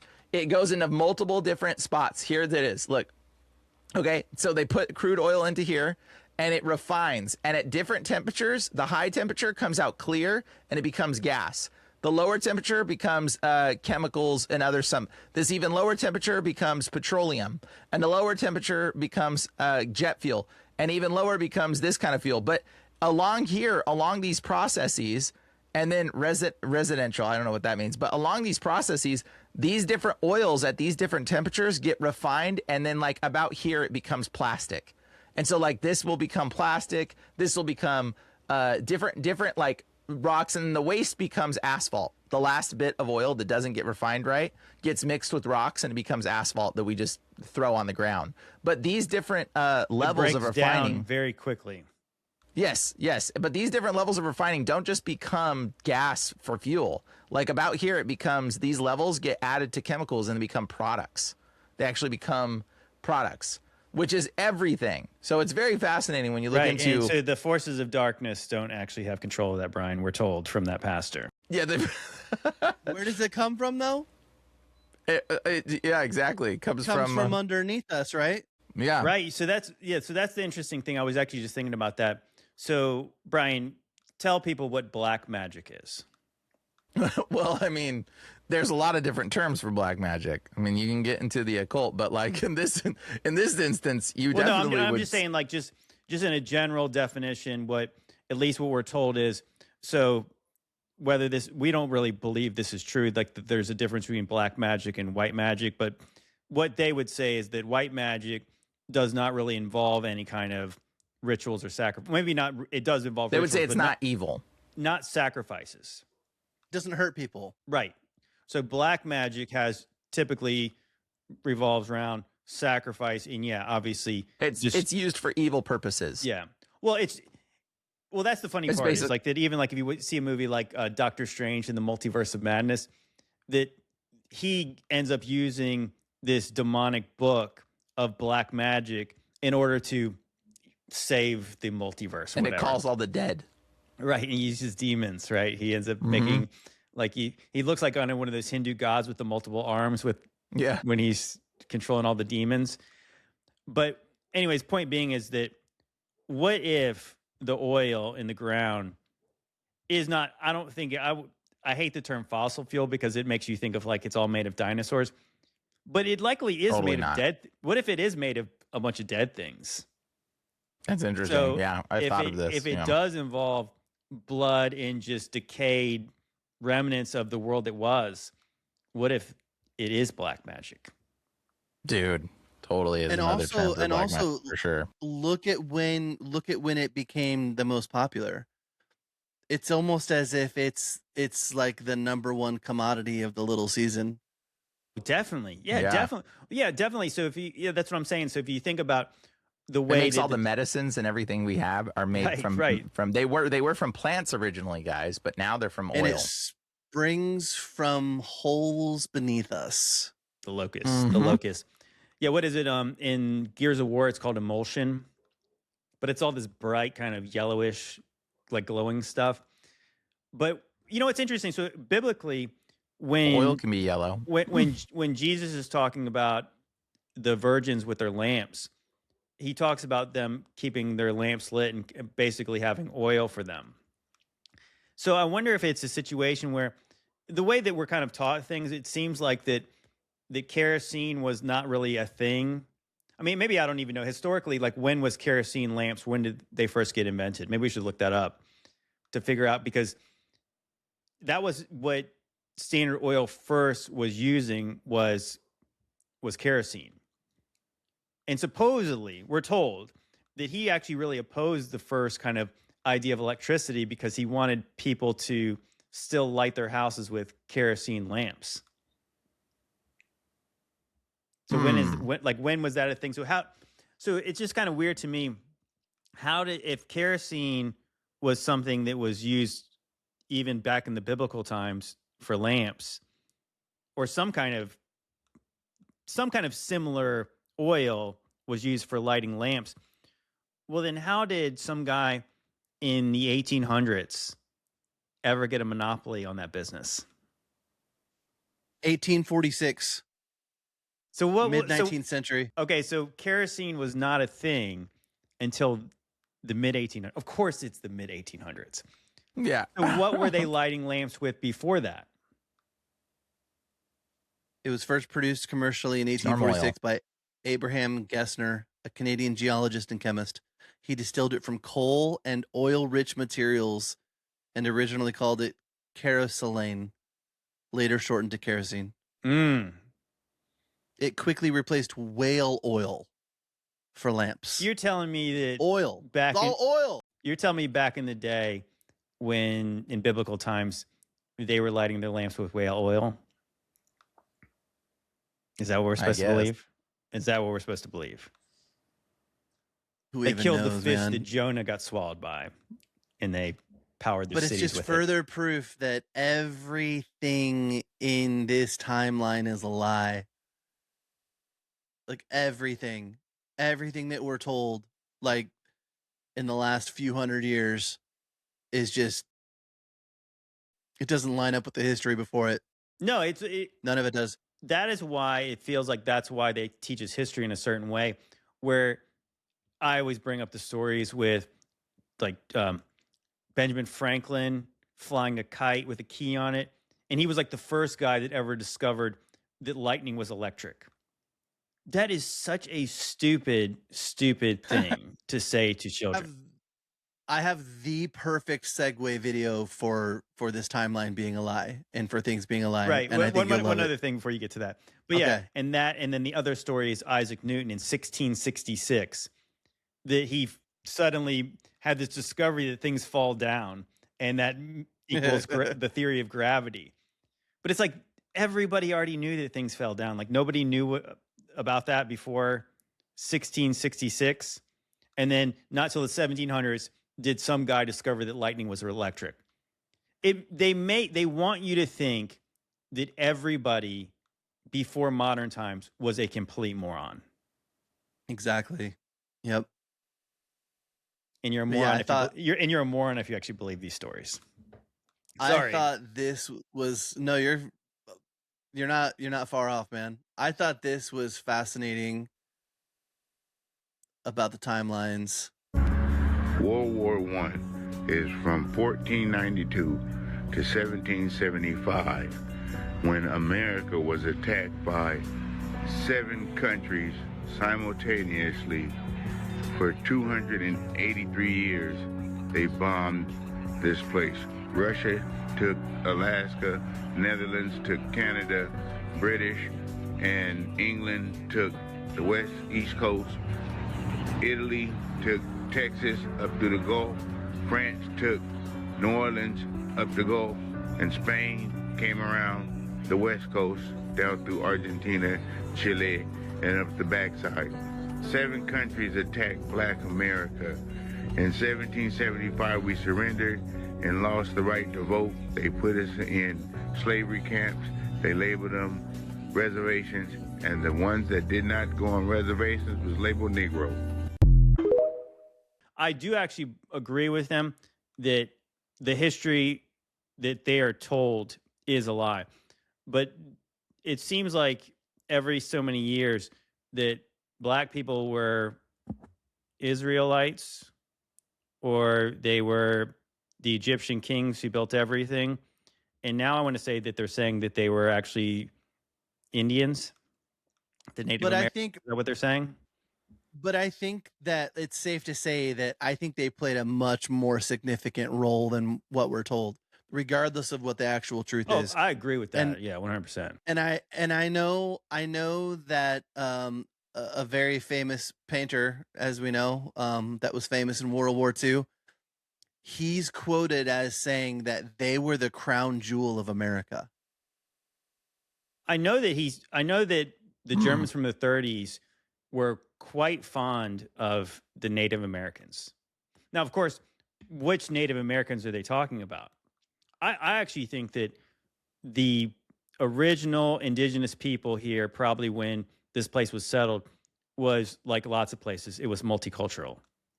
It was not just one skin complexion over this whole continent. That's dumb. So I think that there was probably lots of, and what we're often not taught in history, or what I guess often not taught, we're never taught this in history, is that the first legal slave owner in America was a Black guy. Have you heard that? Right. Oh yeah. Yeah. Right. So I've seen some videos, and maybe we'll have to dig one up to play ones on one of the upcoming shows. But yeah, there's a lot of people who say the transcontinental slave trade, the way that it's taught about how bringing all these people over there, we just take for granted that would be so easy just to bring that many people over on boat and wooden ships. And a lot of Black people don't believe that story anymore. And it kind of makes sense that if it is a lie, it's a lie to, again, it's to divide people. Is to say, these people here, the people who don't look like you, subjugated all of your people. Even obviously, even historically, what did they say? Like that 90-something% of Americans never owned any slaves. And if you believe anything about the Civil War, which I'm kind of doubting most of it now, that lots of white people killed lots of white people, supposedly to free slaves. Now, I don't think that's what the Civil War was about, even if it was real. But yeah, it's hard to know what's true. But yeah, that is an interesting take about things, that to consider what happened when the Americas were colonized, to consider it a world war. It kind of was, because these countries were fighting against each other too when they were doing that. You know, like through that whole process where America had to fight the Spanish, the Indians, and then the British a couple times, and then each other, all during this period of like 100 years. Right. That's a lot. Right. That's So a it lot brings- going on there. So who knows if his timelines are right? Who knows if all of that is right? But the reason I shared it isn't because I necessarily believe everything he said verbatim, but it definitely brings, because like my thing is the way that I come to my own conclusions on things is like we always talk about is chewing the meat and spitting out the bones. It's more like you learn something a little new every time you hear a new theory, and most of the times there's just like one puzzle piece you take from that, and you're like, that is actually a missing puzzle piece for something else that I learned, because I never heard that before, and that makes sense of a lot of other things. But I think most of that theory, not that theory necessarily, but the reason why I thought that was fascinating was because of the timeline, because of how we do see such dense ethnicities in certain parts of our country. We were talking about that on the phone the other day, how there's just different parts of our country has such dense populations of different ethnicities still, and always has. Mm-hmm. But the part that I found fascinating was when I was doing a bunch of research on Tiny Mustache Man back in the day, and when I saw that quote, and again, who knows if it's true or not, but when he made the comment that the black people of America were America's crown jewel. Where did you find the quote? Because in Mein Kampf, he talks about not very favorably of black people in his book. He actually blames the Jews for bringing the black people into a certain area. So I'll it's have to find out. I'll have to see. I don't know. Because I don't know. It could be like a fabricated thing, because I don't know, because I don't know how much of our reality is true. But I know that in the Kampf book, because who knows if he even wrote Mein Kampf, honestly. I was going to say, how do we even know if that's him? Yeah, we don't know. But in Kampf, he doesn't have a very favorable view, we'll say. But I mean, history also has a Charlie Kirk book that was put out post-mortem. Right, exactly. How much was that? How much of that was edited? Well, you know what? It's interesting historically, though, that would maybe not be if that is written in Kampf. And again, we don't really know because I've not read it. But what we're told often in school is about when they had the 1933 Olympics in Berlin. Is what we're told is, so I guess we're probably going to have to edit part of this out anyway. So I'll just say, so it was really about bringing in like the Aryans, right? And so what we're told Aryans were blonde hair, white people with blue eyes. Now, what's interesting, I wanted to say something because I was saying that they did have this fondness for Native Americans, and they believed that they were God's people, ancestors of the Aryans. Yeah. So, of course, historically, Aryans moved into India, and then they set up this kind of class system that Brian often talks about, the Brahmins, and they had the different class systems. But I thought it was always interesting that Columbus thought he discovered Indians and said that they were related to the Aryans. So that being said, Columbus's writing, actually, he says he discovered the Indios, which means God's people. That's well, Indios. he actually believed. So it wasn't Indians. If you actually look into Columbus, he believed he discovered some of the lost tribes of Israel when he came here. Yes, that's what he thought. Indios, meaning God's people, is what that means. Crazy stuff. Actually, I got a video. Maybe I'll play that after this. Maybe that'll be the last video. Maybe I'll have to play that one video that I've been teasing this whole episode at this point now. But no. Point being is that what we're told is he was super salty. The painter from Germany was super salty that Jesse Owens, a black American, dominated that 1933 Olympics. That was actually not the case, because you can read Jesse Owens' own accounts is that he was treated like a king in Germany and wanted to meet him and shake his hand and tell him how well he did. And then Jesse Owens comes back to America, and he's treated like a second-class citizen. And he talks about how he didn't get invited to the White House after he did so well, and how his own people, the Americans, treated him like garbage. When, in Germany, he was treated like a king. He was treated like a Superman because they were so impressed by how well he did. So historically, that's a straight-up lie. And like I said, just read what Jesse Owens said about that Olympics, his experience there. It was nothing like what we're taught in school, like that he was sitting there with a frown on his face. Oh, this really wrecks my idea of my eugenics project that's going to create a master race that's all white. That's not what he believed. No. But so check this out. So I do have one more video. This is probably all we have time for today. But this kind of goes into what we're just talking about with Columbus, saying that, well, the story of Columbus is just not really being all that accurate. They told you America was discovered, but history shows it was remembered. Second Esdras says the 10 tribes left captivity and crossed to a land where no man had ever lived before, Arsareth.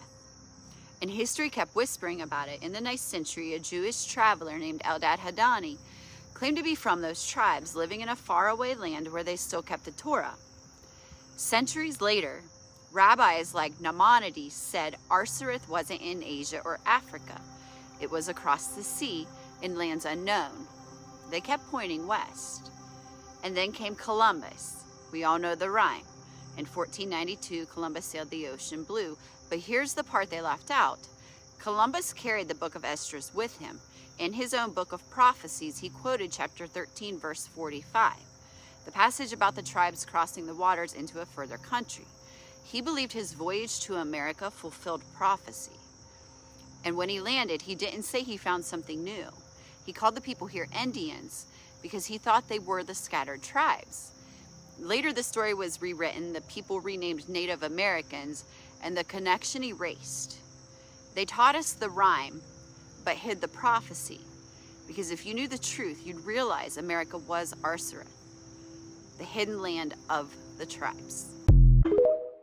Yeah, that makes sense with him calling them Indios, because again, Indios means children of God. Right. And so I read a book about that, and it was also that Columbus believed that where Solomon was mining for gold and jewels for the temple was somewhere in like the Panama region.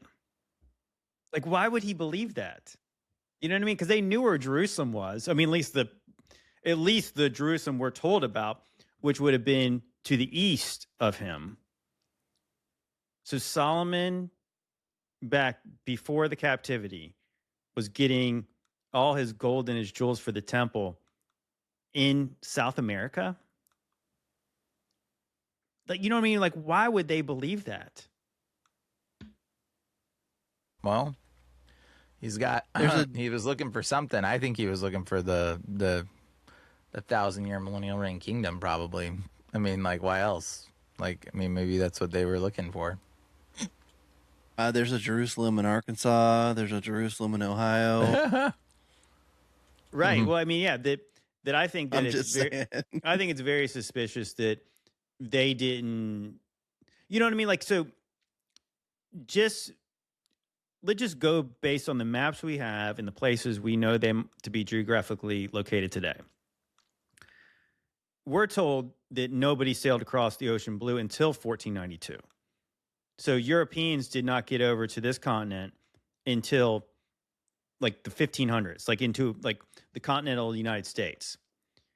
And before that, obviously, they got into like right before 1500, they got to South America. Well, how did Columbus think that Solomon got the jewels and the gold from the temple? How did he get them here? Well, if you ask some people, there's a portal in the Grand Canyon that you can just walk through straight over to Africa. Well, I'm not discounting any kind of possibility, but I'm saying like just based on the history we're told that they would have had to It clearly was sailed already. They would have had to take a boat Yeah. to get jewels for the temple. And you guys can look this up historically. Yeah, that's the thing is like Brian and I have often talked about that these kind of, you know, larger than life explorers during that certain time period where the Europeans were going out and colonizing places and discovering things. If you actually read their journals, there is some insane things in them. So history has taken out the crazy parts and they've only left in kind of the very basic story of what they did. But they wrote in the same journals, and this is how we know any of the things that they did, is Monsters. that's where they talked about giants and what actually drove these explorers to do what they were doing and what they were actually looking for. Because they weren't just looking for land. They weren't just looking for tobacco and things like that. They were looking for a lot of other things. And I think that's some of the more interesting parts about that. The Spanish historically were Christians, right? They were Catholics. And so I think it's really interesting that they were looking for lost cities like El Dorado, the city made of gold. That sounds a lot like New Jerusalem. Was it transparent gold? And also they were looking for, was it Ponce de Leon? In Florida was looking for the Fountain of Youth. Like, where does that mythology even come from? Like, again, they would have had that idea. Yeah, that's what I'm saying. That they would have had a very kind of Catholic-centric worldview that was based on the Bible. So where did they get the idea? is Yeah, because it says the saints will live for 1,000 years. So they were like, clearly there has to be a fountain of youth that keeps them living for 1,000 years. what was it again? Is this a situation where the way we're told this story is kept out the important details about like what is a fountain of youth? Is it living waters? Is it living waters that come from a temple that's described in the end of Ezekiel? It's described in the book of Revelation. Is this temple has living waters? Is that a What if all fountain the of- people lived here were like hundreds of years old when the Spaniards got here, and they're just like, they realize like you're 200 years old, you're 300 years old, and they're just like, what? And they're like, yeah, because it's kind of like that. We're not told that the Europeans were ever looking for that before, but like so when they got here, then they start looking for all these mystical things. But why did they think those mystical things existed? Maybe Brian. Well, no. Maybe some of these people were like, "How old are you? yeah. Well, how are you still alive?" Well, and There's it's a not fountain of just youth. There's living water. It's not just that. Like there was obviously enough intel out there for them to risk that voyage. Cuz like those were treacherous voyages and it took them Yeah. a long time and so many people died on those voyages. And so for so many different types of people to make that voyage and come over here, there must have been enough actual data out there and enough facts of things that actually took place that they knew for a fact, right? Not just like there might have been rumors that there's this over here, that over here, but I feel like something significant historically had to have taken place that everyone knew as fact for them to believe that that was even an opportunity that was opening up for them. You know what I mean? Like they wouldn't have just risked all of that based on 100% rumor. Right. No, I agree that they must have had some kind of hard facts about the things. But yeah, it does seem, yeah. I just think it's really interesting that these don't sound like Catholic myths. So why did they think that? And we weren't told that this was their goal in the first place. But it is interesting. We don't really know what their main goals were when you take out, the book of prophecy that Columbus thought he was fulfilling and why, what was actually driving him. And and historically, again, we've talked about Christopher Columbus. Like, was he actually Spanish? No, he was not actually Spanish. He's not actually Italian either. Some people say he's from Portugal. Some people say he wore a little hat. I don't even know. The little hat, for sure. And he sailed the ocean blue right coincidentally around a time where certain people were kicked out of Spain. Yeah, where they were expelled. Oh wait, But hey, I forgot. I got to play one last video because I've teased this, and this will probably be way old news by the time if I wait another week. But well, hey, wait, I want to share one more thing too, just for people. This will benefit you because we know that Columbus was looking for gold and silver and all that stuff. But speaking of which, y'all should buy silver. Just so you know, if you haven't seen the price of it right now, that's good news. Bro, this is something y'all should buy because I bought some silver right when it was about here, and within 3 years it has quadrupled. And I don't mean like buy the stock silver. Like I went to a pawn shop and bought bars of silver, and like I bought silver coins, and literally the money that I bought has quadrupled. Quadrupled. Yeah, it's crazy. It's insane. So like, and this is still undervalued. And if you look at the price of gold too, like even the price of gold has at least doubled since this time. And like, I mean, it's still gonna potentially, it's still undervalued. Silver though is way undervalued because of the way the markets are manipulated. Just so you know, gold is kind of more stable. They can't manipulate it, I guess, as much.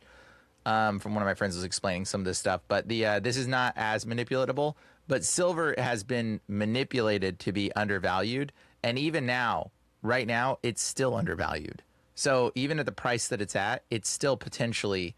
I mean, if you ask the ChatGPT demons how high this is going to go, price of silver potential in 2035, we'll say. Potential in 2035. They're saying it's going to high as 130 or 300. Some people are speculating targets like 3,000. Just so you know, like 300, 3,000, like dude, that's insane. Like even if it just goes to 130. So right now it's at $78. So that's at least another tripling of whatever you put into it, guys. Just so you know. Well, like, that's and then a like lot. some people, I mean, if you just look at that, just that diagram, that's pretty straight up. yeah. And is dude, it's straight up. And now here's the other thing, guys. Like, not only that, like people back in the day would buy a house with like a bar of gold, like a little tiny bit of gold, and you'd go and buy a house. Like you'd buy your property. I mean, there was a video somebody put out about they were like 4 quarters or 5 quarters was the day's wage back in the day. But those quarters were silver. And today, those 5 quarters in silver were worth like basically like something like $80 an hour. They were making 5 quarters an hour. And it was like, but silver quarters, that's $80 an hour. That's what they were making back in the day. And so they were able to buy property with little bits of silver. But like if the dollar collapses, which is probably inevitably what's going to happen, this silver price is going to dramatically shoot up. I can't help but think that the silver price right now is somehow related to what's going on in Venezuela and some other kind of conflicts, because like, yeah, there's no doubt. Why did it jump up so recently? Because Yeah, I want to say it was $50 not very long ago. Dude, yeah, it was look, not even it was $50 in October. Yeah, $50 in October. And look, and that was and it's already doubled. So go back down to like the bottom of that right around there. No, go a little higher. Okay, so yeah, February it was $30. So February 2025 it was $31. Yeah. So in less than a year, it's gone. It's more almost than tripled. It's more than doubled. Okay, let's play this last video. We gotta play this last video so we can close it out. Let me stop. Okay, but yeah, so I got to play this last video because I did tease it, and again, it'll be old news if I don't play it soon. Oh, everybody, Dan Bongino's back after a year. Hey, Dan, how are you? Did anybody just have like a little bit of just like kind of teeny tiny bit of hope that Dan was going to be like, guys, I just went in there, I saw the belly of the beast, and I'm going to come out swinging? Nope. Dan decides that he wants to go after the people that are questioning the very things that Dan was advocating for people like us to question. That Jeffrey Epstein story is a big deal. Please do not let that story go. Keep your eye on this. Catherine Rumler, we need to keep the heat on this case, folks. There are a lot of people who are knee deep in the Washington swamp who are not telling you the truth about serious allegations out there. God, that kind of sounds black pilly, huh? But instead, Dan's calling everybody black pillars, and they must be we must go after the black pillars because they're the ones creating confusion and division, and midterms are coming up. So I'm coming out of the FBI where I didn't do shit. So instead of one of your first messages out the gate, like, hey, we understand where a lot of you are coming from, like we haven't actually arrested anybody at all. The message is we're going to go after the people that are questioning us. Is this your new mission, Dan? Is this your new operation to go after the people that are questioning why we've been lied to and gaslit over and over and over? Says, Epstein's an intelligence asset for people in the Middle East, right? I'm like, no, I didn't know that. I'm like, you sure that? The person, let's say, is like, I'm absolutely sure of that. That he's either a witting or unwitting asset, intelligence asset, meaning his plane and that island, the cameras, there's a big assumption out there that these videotapes were exclusively in the custody of Epstein. That's a huge mistake. The reason they wanted this story to go away is because there's an assumption like, oh yeah, Epstein had him. No, he wasn't the only one who had him, according to this source. These assets, that's why this blackmail story makes so much sense. Did he take a black pill? Is he causing confusion and drama? Evidence in a case this big. Was it lost? You get what I mean? I don't know. I'm just telling you, I've never seen evidence. You know what I did see evidence lost? Seriously. Sadly, during 9/11, our office was in 7 World Trade Center, the Secret Service office. 7 World Trade came down. I promise we lost a lot of evidence. That's the only time I've ever seen evidence lost. That almost sounds like some bitching and whining. Dan, are you with me still? Do you think that this is going to go any better than what's happening to Ben Shapiro's show for you? Especially now that we know exactly who you are. That's right. What cause is dear to your heart? Cause is dear to my... Israel, the defense of Israel. We talked about Dan Bongino a while back, and what we were saying is like, yeah, we played a lot of the clips from him. The cause that's dearest to his heart is Israel. We played the clips of him talking about that. Yes, obviously, Jeffrey Epstein and the whole island scenario was all based on some small country in the Middle East that was a giant blackmail operation. And then he gets in there and he says that Epstein unalived himself, that he trafficked children to 0 people. And we said aloud, me and Brian were questioning, so what do they have on him? Like, what do they have on Dan Bongino? And like, what have they promised him? Because he was making millions of dollars a year with his podcast. And he was saying the things that obviously seemed very reasonable, except for the fact that he didn't know which country was the country in the Middle East. That was so silly. Maybe he's just dumb. He's probably actually, honestly, when I look at him, I don't think he's a very intelligent person. So I don't think. No. I think he's just an easy brainwashed. The funny part about it is that he was Secret Service to Bill Clinton. You're telling me he doesn't know this kind of stuff? Like, you think about all the presidents he served with, like he wouldn't know what was going on. And then, so that point being is him playing dumb even a little bit, then saying, "Oh gosh, could be any country in the Middle East. We have no idea which one it is." Yeah, Jeffrey Epstein. Let's try to figure this riddle out. He had Ehud Barak staying at his house, the former prime minister of Israel. He had like guys from Mossad in and out of his apartment all the time. There's emails. There's a long paper trail, and obviously Maxwell, her father was big time in the Mossad. So that being said, we were thinking like it doesn't make a lot of sense just on surface level why you would take a position as the second most powerful person in the FBI, because obviously it's a pay cut. You know, if you just think, if we don't believe that there's some kind of funny business happening, let's just say based on what he's making. And then what he's done to his reputation at this point is absolutely just destroyed it. So like, is he going to try now to be some kind of a advocate for, I don't know, the deep state now on X? And if he's going to go back over, I want to say that his podcast is coming back. Who's going to listen to that Fed's flop? You know what I'm saying? Like, it sounds like he left the FBI and he moved right over to another 3-letter agency that now he's going to be part of the Mockingbird project. Yeah, he's just propaganda now. He's Mockingbird. There's another theory. He doesn't look the same to me anymore. No, he does look a little bit thinner and weirder looking. He doesn't look the same at all to me. You think he's been replaced? Demons. I think that it's highly possible. I mean, I guess that's the thing. It's like that he would know a lot of the things that he was not saying before he took this job.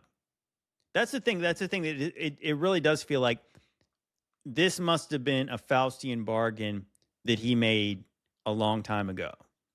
And he didn't have a choice but to go into the FBI and in order to shovel this BS to us and say, "Oh, remember all those things I said before?" Never happened. I was wrong about all of it. I saw now the intel and I was completely off base. It's like, I mean, because I can't imagine a person with a real soul knowing what he knows about the Secret Service and these agencies, that he actually believed that he could get in there and make a difference and not look like a hypocrite like he does now. Yeah, I mean, at the end of the day, whether he was physically replaced or not, it all that really takes at that level is for them to threaten a guy's family. Right. No, that's what I'm saying. That's all they had to do. It seems like something like that. It seems like that they probably had to threaten him to take the job. You know what I mean? I think I feel like there was a plan. It's Don Corleone, right? Is that you go in there and you ask for a favor from Don Corleone, and he says, "You don't have to pay me back, but one day I'm going to ask a favor of you, and then you're not going to be able to refuse." I'm saying like that. Podcasting is a nice gig. I enjoy it. It's not without its down pitfalls, and it's not without its work. But you could imagine a guy like Dan Bongino. He probably had studio set up. He had the producer. He didn't have to touch anything except for the microphone. He probably didn't have to get any of his own guests. All he had to do was sit down and talk. And then he's get paid millions to do that. Why would you take a job at the FBI? And then he was even coming out. There was an interview with him where he was whining about not seeing his wife enough because he was working so much. And you're like, bro, you took the job and you only did it for a year and you did nothing. And now he's on X and he's sharing these memes of him being, like AI versions of himself playing in Gladiator. And it's like, it is funny. I saw obviously it's a lot of. I mean, and he's sharing it unironically. Like anybody's impressed with this. It's funny because it's like, you know how the internet works. You know are you not entertained? It's like, are you not disappointed? Are you not? I mean, that's really what everybody said. Oh, we're getting Kash Patel on there. He's this bulldog, and then Dan Bongino. Obviously, we're getting all the Epstein files. We're getting all the stuff, and we got nothing except for more lies. Meet the new boss, same as the old boss. It feels like, I don't know. It seems to me, because I saw a couple of recent photos of him and I was like, that does not look like the same dude. And I'm not just talking about like a countenance shift. Like he literally physically looks like a different dude. And so I don't know. It seems to me that he was given the same treatment as Kanye and Dave Chappelle and everyone else who kind of, drifted. Because the thing of it is, like, him going from the private sector, making podcasts, being on camera every single day, to going into what he was just doing, he was out of the public eye. He was only in the public eye in as much as the news articles that would come out with a and press conferences picture of him from the Associated Press, right? But like, there weren't cameras on him every single day showing us what he looked like every single day. So I don't know, man. They could have taken him. They could have replaced him. They could have done a handful of things. But him being forced to take that job genuinely felt the same thing. Him taking that job was the same thing as like Kanye marrying someone that was tied to Balenciaga. Right. It was a 180-degree shift completely to the contrary of everything that they stood for. Right. Well, it's like what it could be that it could be literally him, but it almost seems like when we were talking about Ariana Grande, and it looks like somebody's kind of just sucked the life out of this person. Kind of like we talked about that these presidents who get into the office and they age like 20 years in 8 years. They look so much older. I wonder if that's what happened. It's like that whatever happens behind closed doors in Washington, D.C., you're not the same anymore. And then people like wonder like why these people go back on their promises. Except for Trump, he looks exactly the same, except for he is completely opposite about everything he's ever said before he got back into office again. Yeah. Well, anyways, guys, I think on that note, we're going to end it here. But I appreciate you guys. And again, there'll probably be some uncensored stuff on this podcast. So please check out these episodes early and uncensored on Patreon. It's a great way to support this podcast and get us something extra. Also, if you guys want to support this podcast, please check out Modern Roots Life. Support this podcast and also your health. Win-win. Or grab a t-shirt. Jesus said to be haters. And there's hats available now. So there's also hats. But anyways, guys, regardless, I appreciate you guys watching or listening. I love you guys dearly. See you next time.